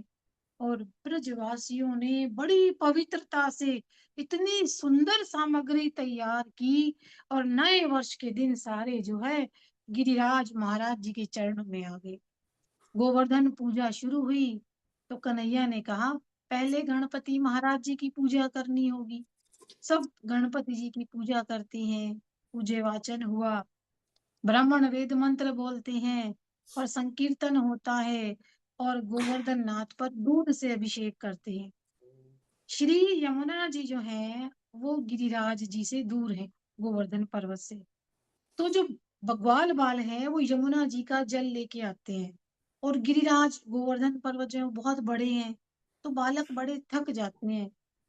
तो लाला ने प्रार्थना की, कन्हैया ने प्रार्थना की कि हे गोवर्धन नाथ, ये बच्चे बड़ा थक रहे हैं, ये इतनी दूर यमुना जी से जल लेके आ रहे हैं, आप अपने अंदर से गंगा जी को प्रकट करें। उसी समय गिरिराज से खल खल करती हुई और जो है गंगा जी प्रकट हो गई। उन्हें मानसी गंगा कहते हैं। और उस गंगा जल से गोवर्धन नाथ जी का अभिषेक किया गया, उन्हें स्नान कराया गया। और बड़ा सुंदर श्रृंगार किया गया। अब सारे ब्रजवासी सोचते हैं कि भाई लाला ने कहा है इनकी पूजा करें, तो लाला के हाथ से ही तिलक लगवाएंगे। इसी ने तो दर्शन कराए हैं इनके। और शंखनाद बजते हैं, घंटानाद बजते हैं, और श्री कृष्ण भगवान जो हैं, जो कन्हैया है, वो तिलक करते हैं। और चारों ओर गोवर्धन नाथ की जय, गोवर्धन नाथ की जय, जय जयकार हो रही है। अब वो ग्वाल बाल पूछ रहे हैं, कन्हैया आप बताओ अब क्या करना है। कन्हैया कहते हैं अब मेरे ठाकुर जी को भूख लगी है, चलो चलो जो जो अपने घर से जो जो बना के लाया है लेकर आओ, भोग लगाएंगे। सारे पूरे ब्रजवासी एक से एक भोजन की सामग्री बना के लाए हैं आज, और सब भोग लगाने के लिए प्रस्तुत करते हैं। तो उस समय जो है तुलसी जी अर्पण करते हैं और प्रार्थना करते हैं।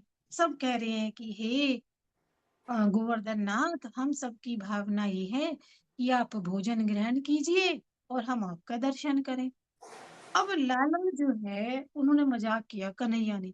उन्होंने एक स्वरूप तो नंद बाबा के पास रखा। कन्हैया खुद जो है नंद बाबा के पास खड़े हैं, और अपने ही दूसरे स्वरूप को चतुर्भुज रूप में गिरिराज के शिखर पर गोवर्धन नाथ में प्रकट किया। और अपना हाथ बढ़ाया, और जितने भी वो ब्रजवासी वो थालियां, भोजन, टोकरियां फलों की ले लेके आए हुए थे, ऐसे उठाते रहे और प्रसन्न होके खाते रहे। वो कौन है गोवर्धन नाथ? वो प्रभु का ही तो रूप है, कन्हैया का। और फिर उनकी आरती उतारी गई, ब्राह्मणों को, साधुओं को प्रसाद दिया गया, और फिर सारे ब्रजवासियों ने बैठ के पंक्ति में भोजन करा। अब जो बाल कृष्ण है, कन्हैया, जो नंद बाबा के साथ खड़े हुए थे, सबको खाना परोस रहे हैं। और प्रसाद लेने के बाद सारे जो है वही सो गए रात में। पूरा उधर जो नारद जी थे, वो इंद्र के पास पहुंचे। कहते हैं तू कैसा देवों का राजा है? ग्वाले तेरी पूजा छोड़कर गोवर्धन नाथ की पूजा करते हैं। अब ये सुन के तो इंद्र को गुस्सा आ गया। उसने बादलों को कहा, जाओ और ब्रज पे टूट पड़ो, मूसलाधार बरसात करो और छिन्न भिन्न कर दो उसको। सारे घबरा गए, एकदम से इतनी तेज बारिश होने लगी, और सारे जो है कह रहे हैं, हे प्रभु, हे गोवर्धन नाथ, हमारी रक्षा करो, हमारी रक्षा करो, श्री गोवर्धन नाथ की जय। और सब जो है जय जयकार कर रहे हैं, इधर से उधर सब भाग रहे हैं, क्या करें। तो उसी समय लाला ने तलहटी में जहां हाथ बढ़ाया था, वो धीरे धीरे गिरिराज जी जो है ऊपर उठने लगे। तर्जनी उंगली पे गिरिराज गोवर्धन पर्वत को उठा लिया, और ब्रजवासियों को बुलाया, आ जाओ सब यहाँ आ जाओ, आ जाओ, बिल्कुल घबराना मत। और सारे जो है ब्रजवासी वहां आ गए। ये लीला 7 दिनों तक चलती रही। अब इंद्र को विश्वास हो गया कि भाई ये श्री कृष्ण परमात्मा है। उसने बादलों को आज्ञा दी, बंद कर दो बरसात। जितने भी ग्वाल बाल थे, सारे गांव वासी, सारे गोवर्धन पर्वत के नीचे खड़े थे। अब सबको ये था कि कन्हैया के कारण हमारी जिंदगी बच गई। कुछ को शक होने लगा, ये नंद जी का लाला है या कोई बड़ा देवता? ये तो इतने चमत्कार करता है, राक्षसों को मार देता है, आज इसने हमारी रक्षा कर ली। तो सारे नंद बाबा के पास गए, पूछने लगे, महाराज सच सच बताइए, ये आपका ही बेटा है क्या? अब ये बात यशोदा मैया के कानों में भी पड़ गई कि आज सबको शक हो रहा है कि ये तुम्हारा ही बेटा है क्या। तो उसने कन्हैया से पूछा, बेटा तू किसका लड़का है? तो कन्हैया कहता, माँ तेरा ही तो हूँ, तेरा ही तो लड़का हूँ। अब यशोदा जी कहते, ना, तू मेरा नहीं है, मेरा लड़का तो दाऊ जी है। अब वो रोने लगे कन्हैया जी, नहीं नहीं, मैं तो तेरा ही लड़का हूँ, तू मेरी माँ है। अब ये सुन के जो है माता ने कन्हैया को अपनी गोदी में उठा लिया। कहने लगी, बेटा ये सब संदेह कर रहे हैं कि हम दोनों गोरे हैं तो तू काला कैसे हुआ। अब कन्हैया कहते हैं, माँ इसमें तो तेरा दोष है ना। अब मेरा जन्म जब रात को 12 बजे हुआ और मैं तुझे जगाने लगा, तू तो जागी नहीं, तू तो सोई रही, और सारा अंधकार चारों तरफ होता रहा, अंधकार मुझसे लिपट गया, तभी तो मैं काला हूँ। है हूँ तो मैं तेरा ही ना, इसीलिए मैं काला हूँ। तो ऐसे जो है प्रभु लीलाएं कर रही हैं।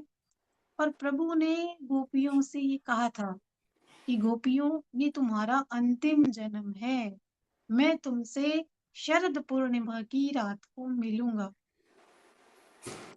अब सुखदेव जी महाराज को संत समाज के सामने रास लीला की कथा कहने में बड़ा संकोच हुआ। वो सोचने लगे कि मैं रास लीला कहूं या नहीं कहूं, क्योंकि समाज में सब अधिकारी जीव नहीं होते कि सबको कही जाए। तो उन्होंने राधा जी का सिमरन किया, उन्होंने राधा जी को याद किया। क्यों? क्योंकि वो पूर्व जन्म में राधा जी के निकुंज के शुक थे, तोता थे। पूर्व जन्म में सुखदेव जी महाराज। तो राधा जी ने कहा, बेटा तू कथा सुना, किंतु कथा विवेक से सुनाना। सुना तू रास की कथा, लेकिन विवेक से सुनाना। अब रास लीला में गोपी श्री कृष्ण का रूप ग्रहण करती हैं। वो कहती है, मुझे ऐसा अधरामृत दीजिए, उसे ही पीने में यहाँ आई हूँ। अब कन्हैया कह रहे हैं कि तुम्हें तो अधरामृत की इच्छा है, यदि किंतु मेरी इच्छा ना हो तुम्हें अधरामृत देने की, तो गोपियां कहती है, हम पर कृपा करो। अब हमारे मन में तो आपको छोड़ के कोई और दूसरा है ही नहीं। हम यहाँ से घर जाके आपके वियोग में प्राण त्याग देंगे, नहीं तो हम तो आपसे ही मिलेंगे। अब अंतिम उपाय तो हमारे हाथ में है ना। गोपियों को मरने का ना तो कोई दुख है, ना कोई डर है। अब प्रभु ने यह सुना कि उनकी हार हो गई है, तो प्रभु सोचते हैं कि इन गोपियों में कितनी आतुरता है। ये सुबह शाम मुझसे मिलना चाहती है और आज ये कह रही है अपने अधरामृत का पान कराओ।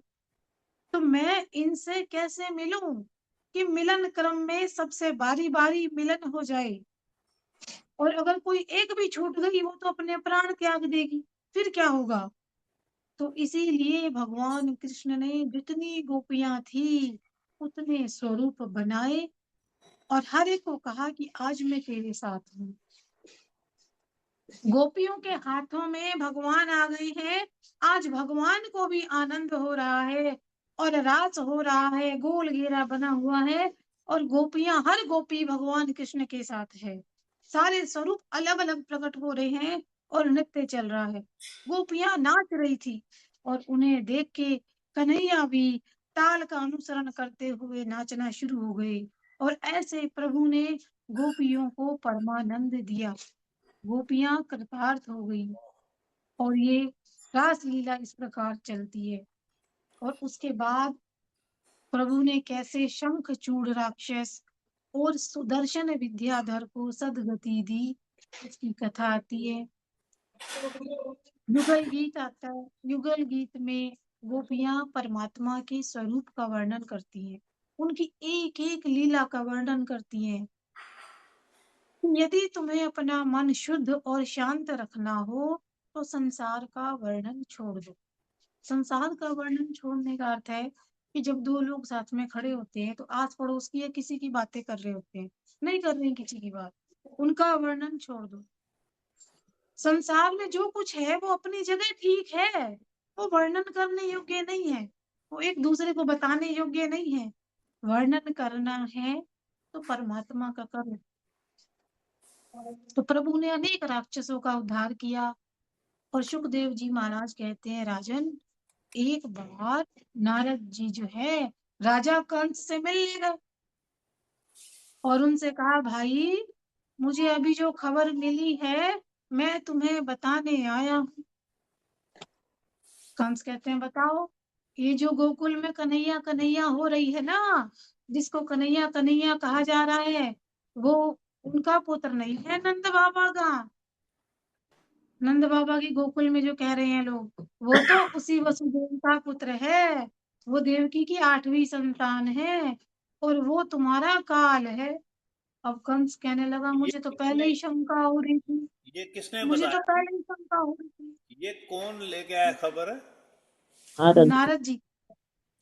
नाराज जी हर जगह जाके कुछ ना कुछ बता देते हैं। चलो। मुझे तो पहले ही शंका हो रही थी, ये इतने राक्षसों को मैं भेज रहा हूँ और हर एक को मार देता है। अरे वही मेरा काल है। अब कंस को तो गुस्सा आ गया और वो वसुदेव को मारने के लिए तैयार हो गया। अब नारद जी को जिस जैसे आग लगाना आता है ना, बुझाना भी आता है। तो नारद जी ने कंस से कहा, अरे वसुदेव को मारने से तुम्हें क्या मिलेगा? है? अब तेरा काल तो श्री कृष्ण है ना, वो 11 साल के हो गए हैं, अभी तो वो उम्र का इतना कम है, इतना छोटा है, तो अपने काल को मारने की कोशिश कर, वसुदेव को क्यों मारेगा? अब कंस राजा को समझा के नारद जी मथुरा से गोकुल आ गए और वहां पे बाल कृष्ण लाल कन्हैया जी को नमस्कार किया और हंस कहने लगे, सारी तैयारियां करके आया हूँ। कंस से मिल के आए थे नारद जी, कह रहे सारी तैयारियां करके आया हूँ, अब आप मथुरा जाएंगे, कंस को मारेंगे और द्वारिका के राजा बनेंगे।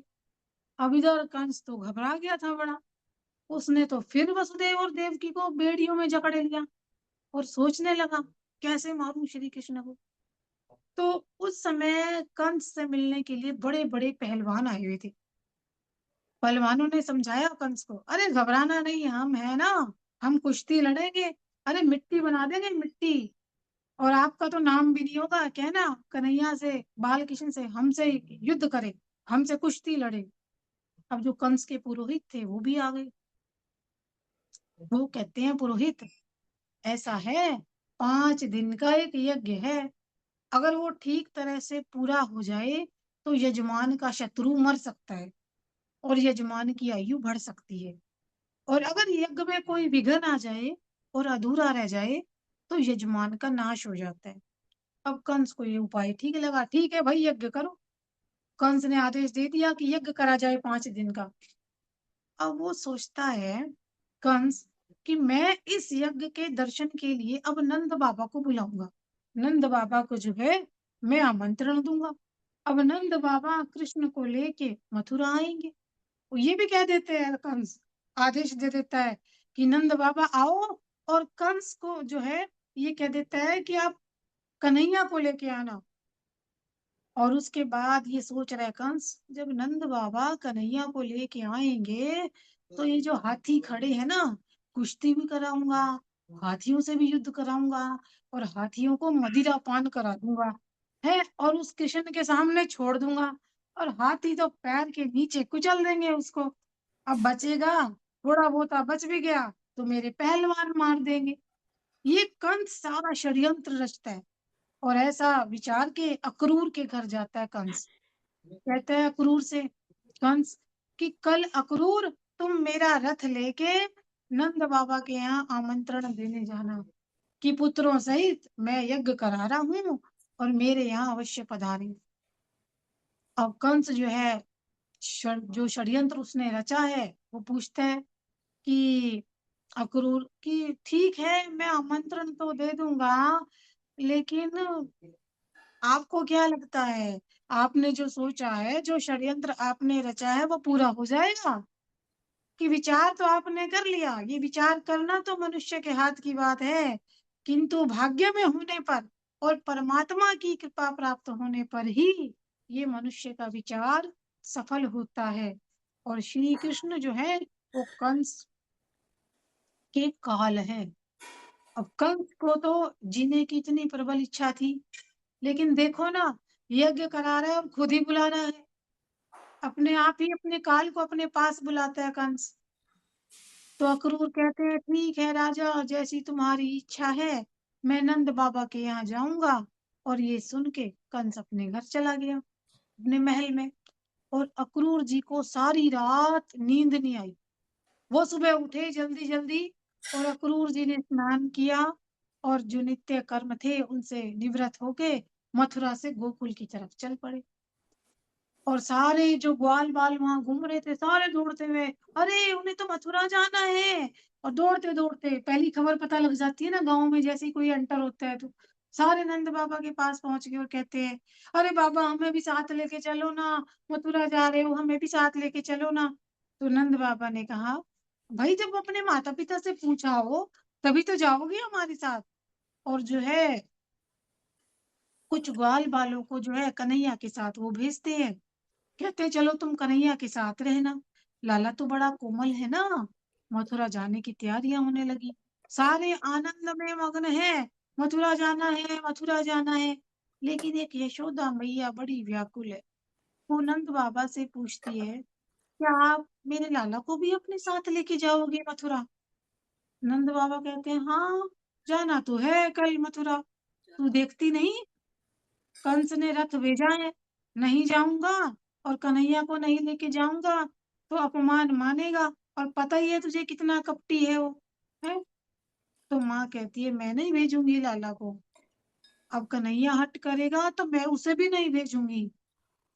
नंद बाबा कहते हैं, अरे 11 साल का हो गया है बेटा, कुछ बाहर का ज्ञान भी तो इसको होना चाहिए ना। कब तक इसको घर में रखेगी? अब मैं तो चाहता हूँ ना ये गोकुल का राजा बने। अब कंस एक इतना बड़ा राजा है, उसके साथ जाएगा, उठेगा, बैठेगा, जान पहचान होगी, है ना। देखो इसको लाने के लिए रथ भेजा है कंस ने।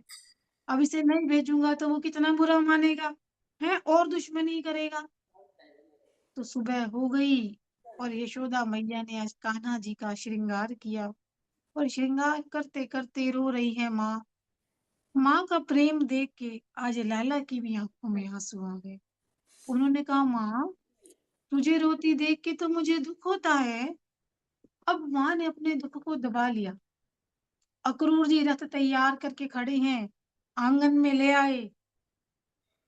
सारी गोपियों को समाचार मिल गया, सारी की सारी इकट्ठा हो गई यशोदा जी के आंगन में। आज तो श्री राधा जी भी आ गई। बड़ा सीधा साधा उनका श्रृंगार है। और जब से उन्हें ये पता चला कि अब तो कन्हैया मथुरा जाने वाले हैं, मूर्छावस्था में, गोपियां कहती है कि बिना श्री कृष्ण के हमारा जीवन व्यर्थ है। कुछ सोचती है, अरे मैं तो रथ के आगे सो जाऊंगी, देखूंगी कैसे रथ को आगे लेके जाते हैं। अब जो राधा जी हैं, वो तो मूर्छित होके जमीन पे पड़ी हैं। कन्हैया कहते हैं, मैं जा तो रहा हूँ, किंतु मैंने प्राण तो तुम में रख छोड़े हैं। श्री राधे, मैं तुम्हें क्या दूं? ये बांसुरी, ये तो मुझे प्राणों से भी प्यारी है, ये मैं तुम्हें देता हूँ। और वो बांसुरी श्री राधा जी के हाथ में देते हुए कहते हैं कि श्री राधे, तुम जब बांसुरी बजाओगी तो मैं दौड़ता हुआ तुमसे मिलने आ जाऊंगा। तो ऐसा गोपियों का प्रेम है। प्रभु ने सबको आश्वासन दिया और बलराम जी के साथ रथ में बैठ गए। अक्रूर जी ने रथ को आगे बढ़ाया। गोपियां मूर्छित पड़ी हैं जगह जगह, माँ रो रही है, यशोदा मैया रो रही है, घर की गायें रो रही हैं, वृंदावन के पशु पक्षी रो रही हैं, और गोपियां भी रोती हुई कहती हैं, हमारा कन्हैया जा रहा है, हमारा कन्हैया जा रहा है। श्री कृष्ण जी यशोदा जी से कहते हैं, तू मेरी माँ है ना, मैं तेरा पुत्र हूं ना। माँ, तूने प्रेम से बांधा है, तेरा ये प्रेम कन्हैया कभी नहीं भूलेगा। माँ, मैं आऊंगा, तू रोना मत, मुझे आशीर्वाद दे दे। और माँ लाला को छाती से लगाती हैं, आलिंगन करती हैं, और श्री कृष्ण और बलराम जी रथ में बैठ जाते हैं। रथ चल पड़ता है। सुबह हो गई, अपने मित्रों के साथ वहां प्रवेश करते हैं। तो राजमार्ग से जब जा रहे थे तो रास्ते में कंस का धोबी मिला। अब बड़े भाई की आज्ञा मान के श्री कृष्ण दौड़ पड़े और धोबी के मुख पे झट से एक थप्पड़ मारा। उसका सिर धड़ से अलग हो गया, धोबी का। और धोबी के पास जो गठरियां थी वो कन्हैया खोलते हैं, और जितने उसमें पीताम्बर भरे हुए थे, वस्त्र भरे हुए थे गठरी में, जो जो ग्वाल बाल साथ में आए हुए थे, सबको दे देते हैं। जरी का दुपट्टा देते हैं, साफा बांधते हैं, बड़े सुंदर सुंदर कपड़े सबको पहना देते हैं जो भी साथ में होते हैं। और खुद भी लाला और बलराम जी ने बड़े सुंदर कपड़े पहन लिए। सब खुश हो गए बहुत। रास्ते में कुब्जा मिली, वो कंस की सेवा करती है, और वो शरीर में 3 जगहों से टेढ़ी है। वो हाथ में चंदन का कटोरा लेके जा रही है। तो प्रभु ने कुब्जा को रोका कि आज हमारा भी श्रृंगार कर दो।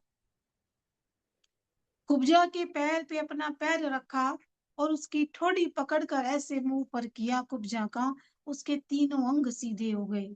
और ऐसे प्रभु ने कुब्जा का उद्धार किया। प्रभु और आगे बढ़े, उन्हें एक मंडप दिखाई दिया। उसमें बैठ के उस मंडप के चारों तरफ ब्राह्मण यज्ञ कर रहे थे, और कंस के सेवक वहां पहरा दे रहे थे।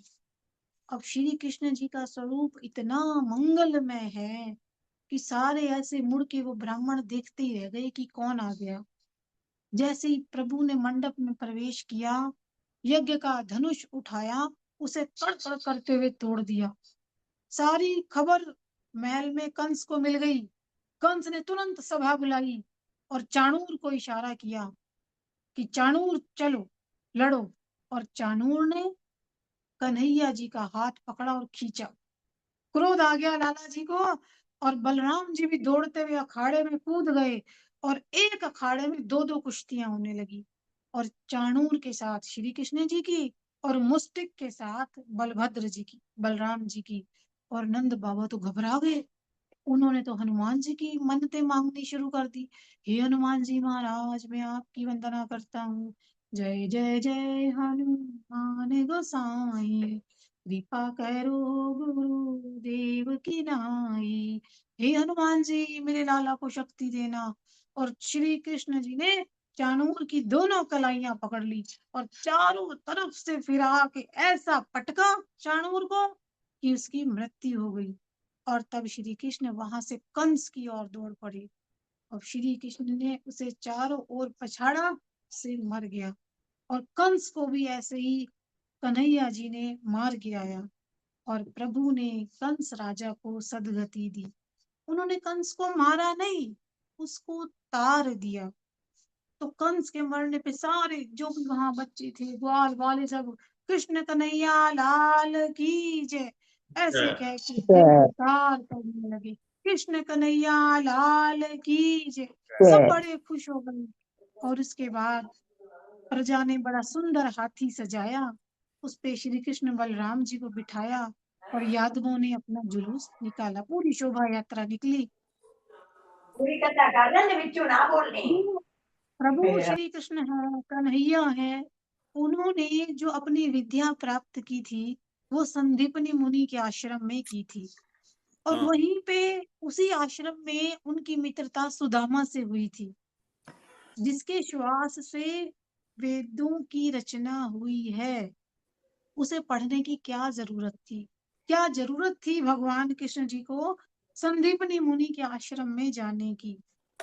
क्यों गए प्रभु? केवल दुनिया को दिखाया पढ़ने का आदर्श। हाँ थोड़े ही दिन में विद्या पूरी हुई कन्हैया जी की। प्रभु ने कहा, गुरुदेव आपकी इच्छा तो नहीं है, लेकिन गुरु दक्षिणा देने की मेरी बड़ी भावना है। तो श्री कृष्ण जी के बहुत आग्रह करने पे गुरु दक्षिणा मांगते हुए कहा संदीपनी मुनि जी ने कि बेटा, मैंने जो ज्ञान दिया है ना, वो किसी बदले की भावना से नहीं दिया। तुमको अगर कोई शिष्य मिले तो उससे कुछ लेना मत, बल्कि विद्या की वंश वृद्धि करना। कुछ मांगा नहीं दक्षिणा में, ये कहा कि दूसरों को ज्ञान देना। उधर अंदर जो थी ऋषि मुनि की पत्नी थी। गुरु पत्नी के पास गए कन्हैया और माता जी को नमस्कार किया। तो माता जी से कहा, मुझे कुछ आज्ञा दीजिए। तो गुरु पत्नी ने कहा कि हम लोग जिस समय प्रभास की यात्रा पे गए थे, हमारा एक बेटा समुद्र में डूब के मर गया था। अगर संभव हो सके तो उस बालक को तुम ले आओ, कन्हैया से कहा। तो प्रभु ने प्रभास पहुंच के वहां पे राक्षसों का विनाश किया और इसके बाद वो जो है यमपुरी गए और यमराज ने प्रभु को जो गुरुदेव का जो बालक था वो अर्पण किया और उस बालक को लाके गुरु पत्नी के हवाले किया। और गुरु वाह माता ने आशीर्वाद दिया कि वाह तुम्हारे मुख में सरस्वती का वास होगा, तुम्हारे चरणों में लक्ष्मी का वास होगा, तुम्हारी कीर्ति सारे संसार में फैलेगी। तो ऐसे जो है गुरु माता ने आशीर्वाद दिया कि तुम कभी भी ज्ञान को नहीं भूलोगे। और गुरु जी और गुरु पत्नी का आशीर्वाद लेके श्री कृष्ण और बलराम मथुरा लौटे। अब उन्हें देख के वहां पे उग्रसेन राजा था, उसे बड़ी खुशी हुई।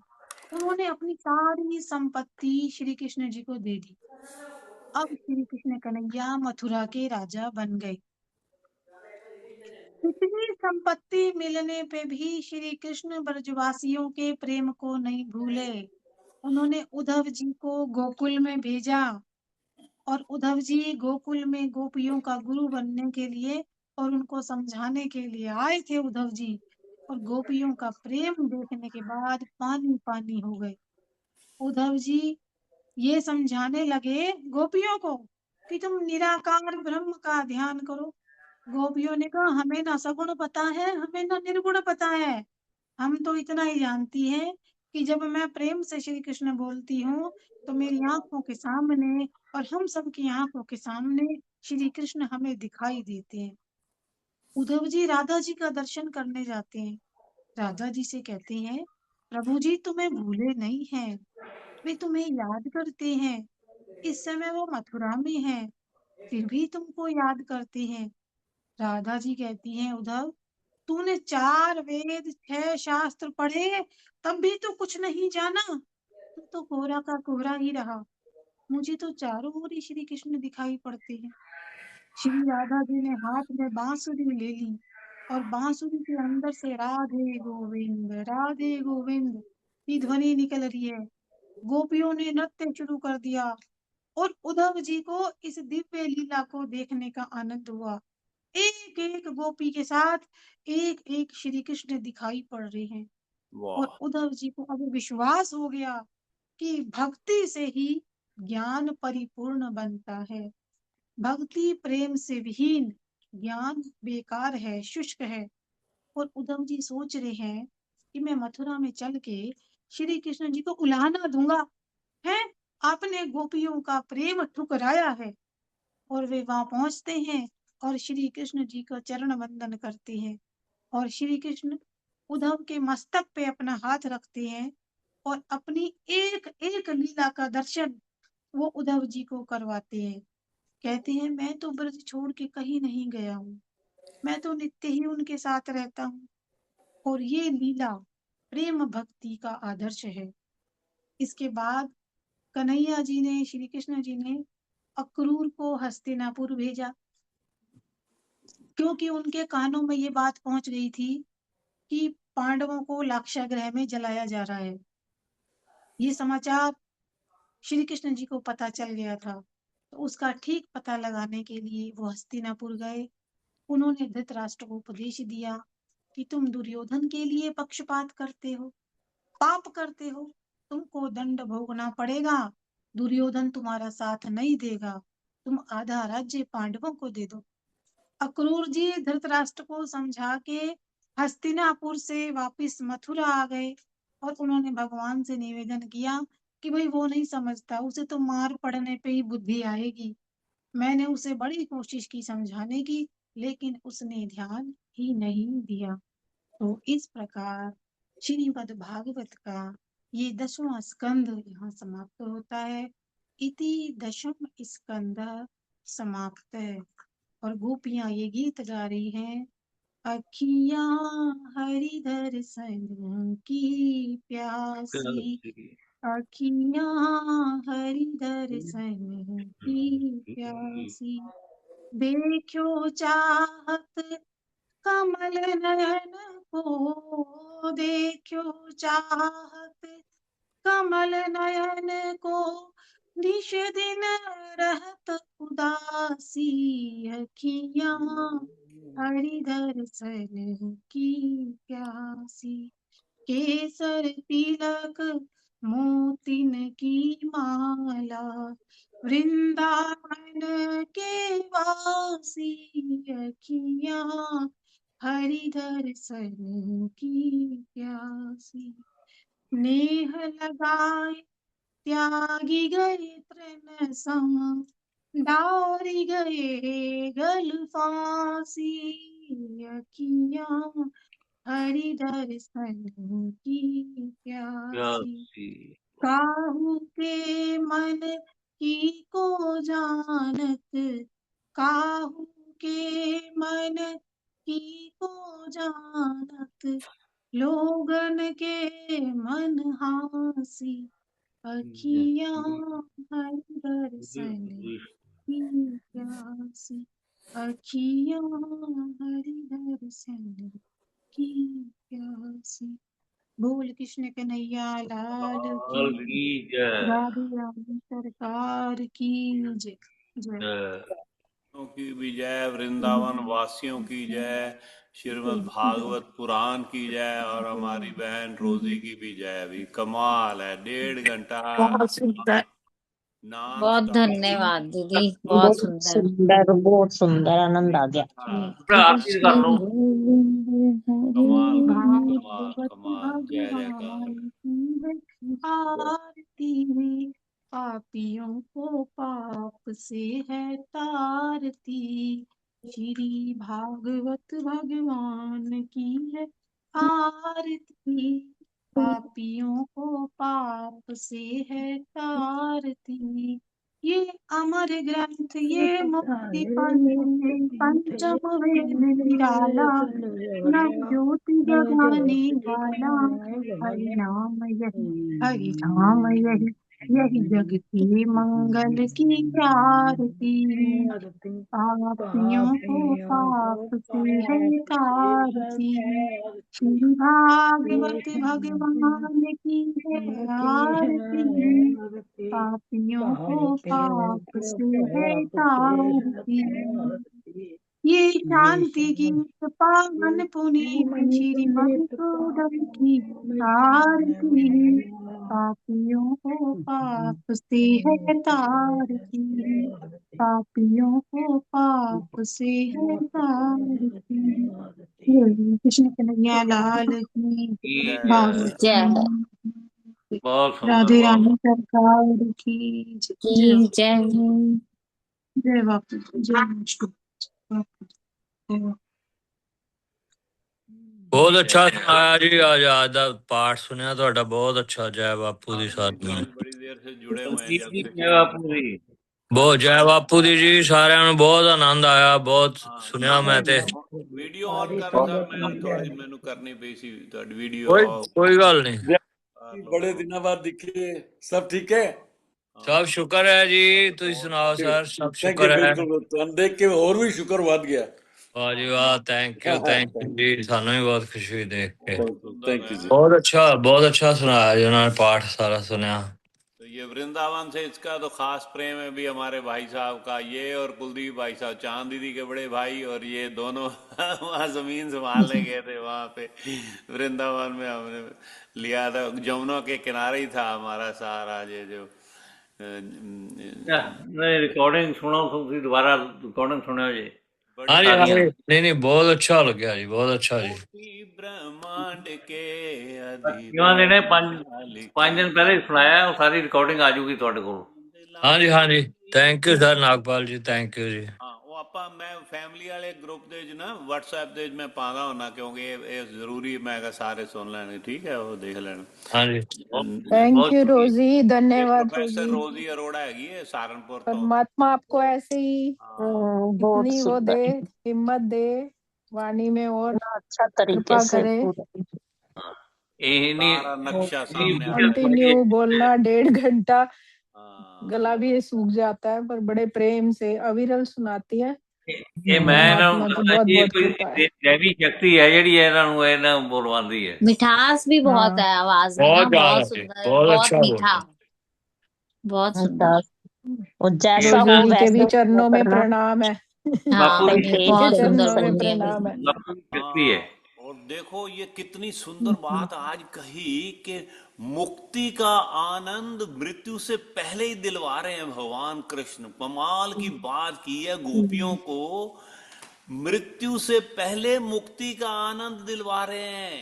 ये देखो क्या कमाल की बात है, हैरान कर देने वाली चीजें हैं ये। और मैं कहता हूँ वो वासना के वो जब दर्शन करते थे तो वासना और ये भोग विलास और इन चीजों का, विषय विकारों का ख्याल कहाँ आ रहा। हम मंदिर अगर चले जाएं, भगवान कृष्ण का मूर्त देख ले सामने मंदिर, तो भी एकदम पवित्र हो जाता है आत्मा, सारा तन मन।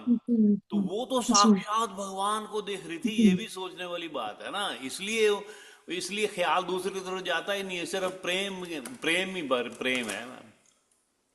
तो ये है मतलब उस वक्त क्या होता होगा, उस वक्त का मतलब अंदाजा लगाना ही मतलब मुश्किल है। अभी क्या हालत मैं होती बोला होगी उसको क्रिस को सखियों की। जल्दी खोलने।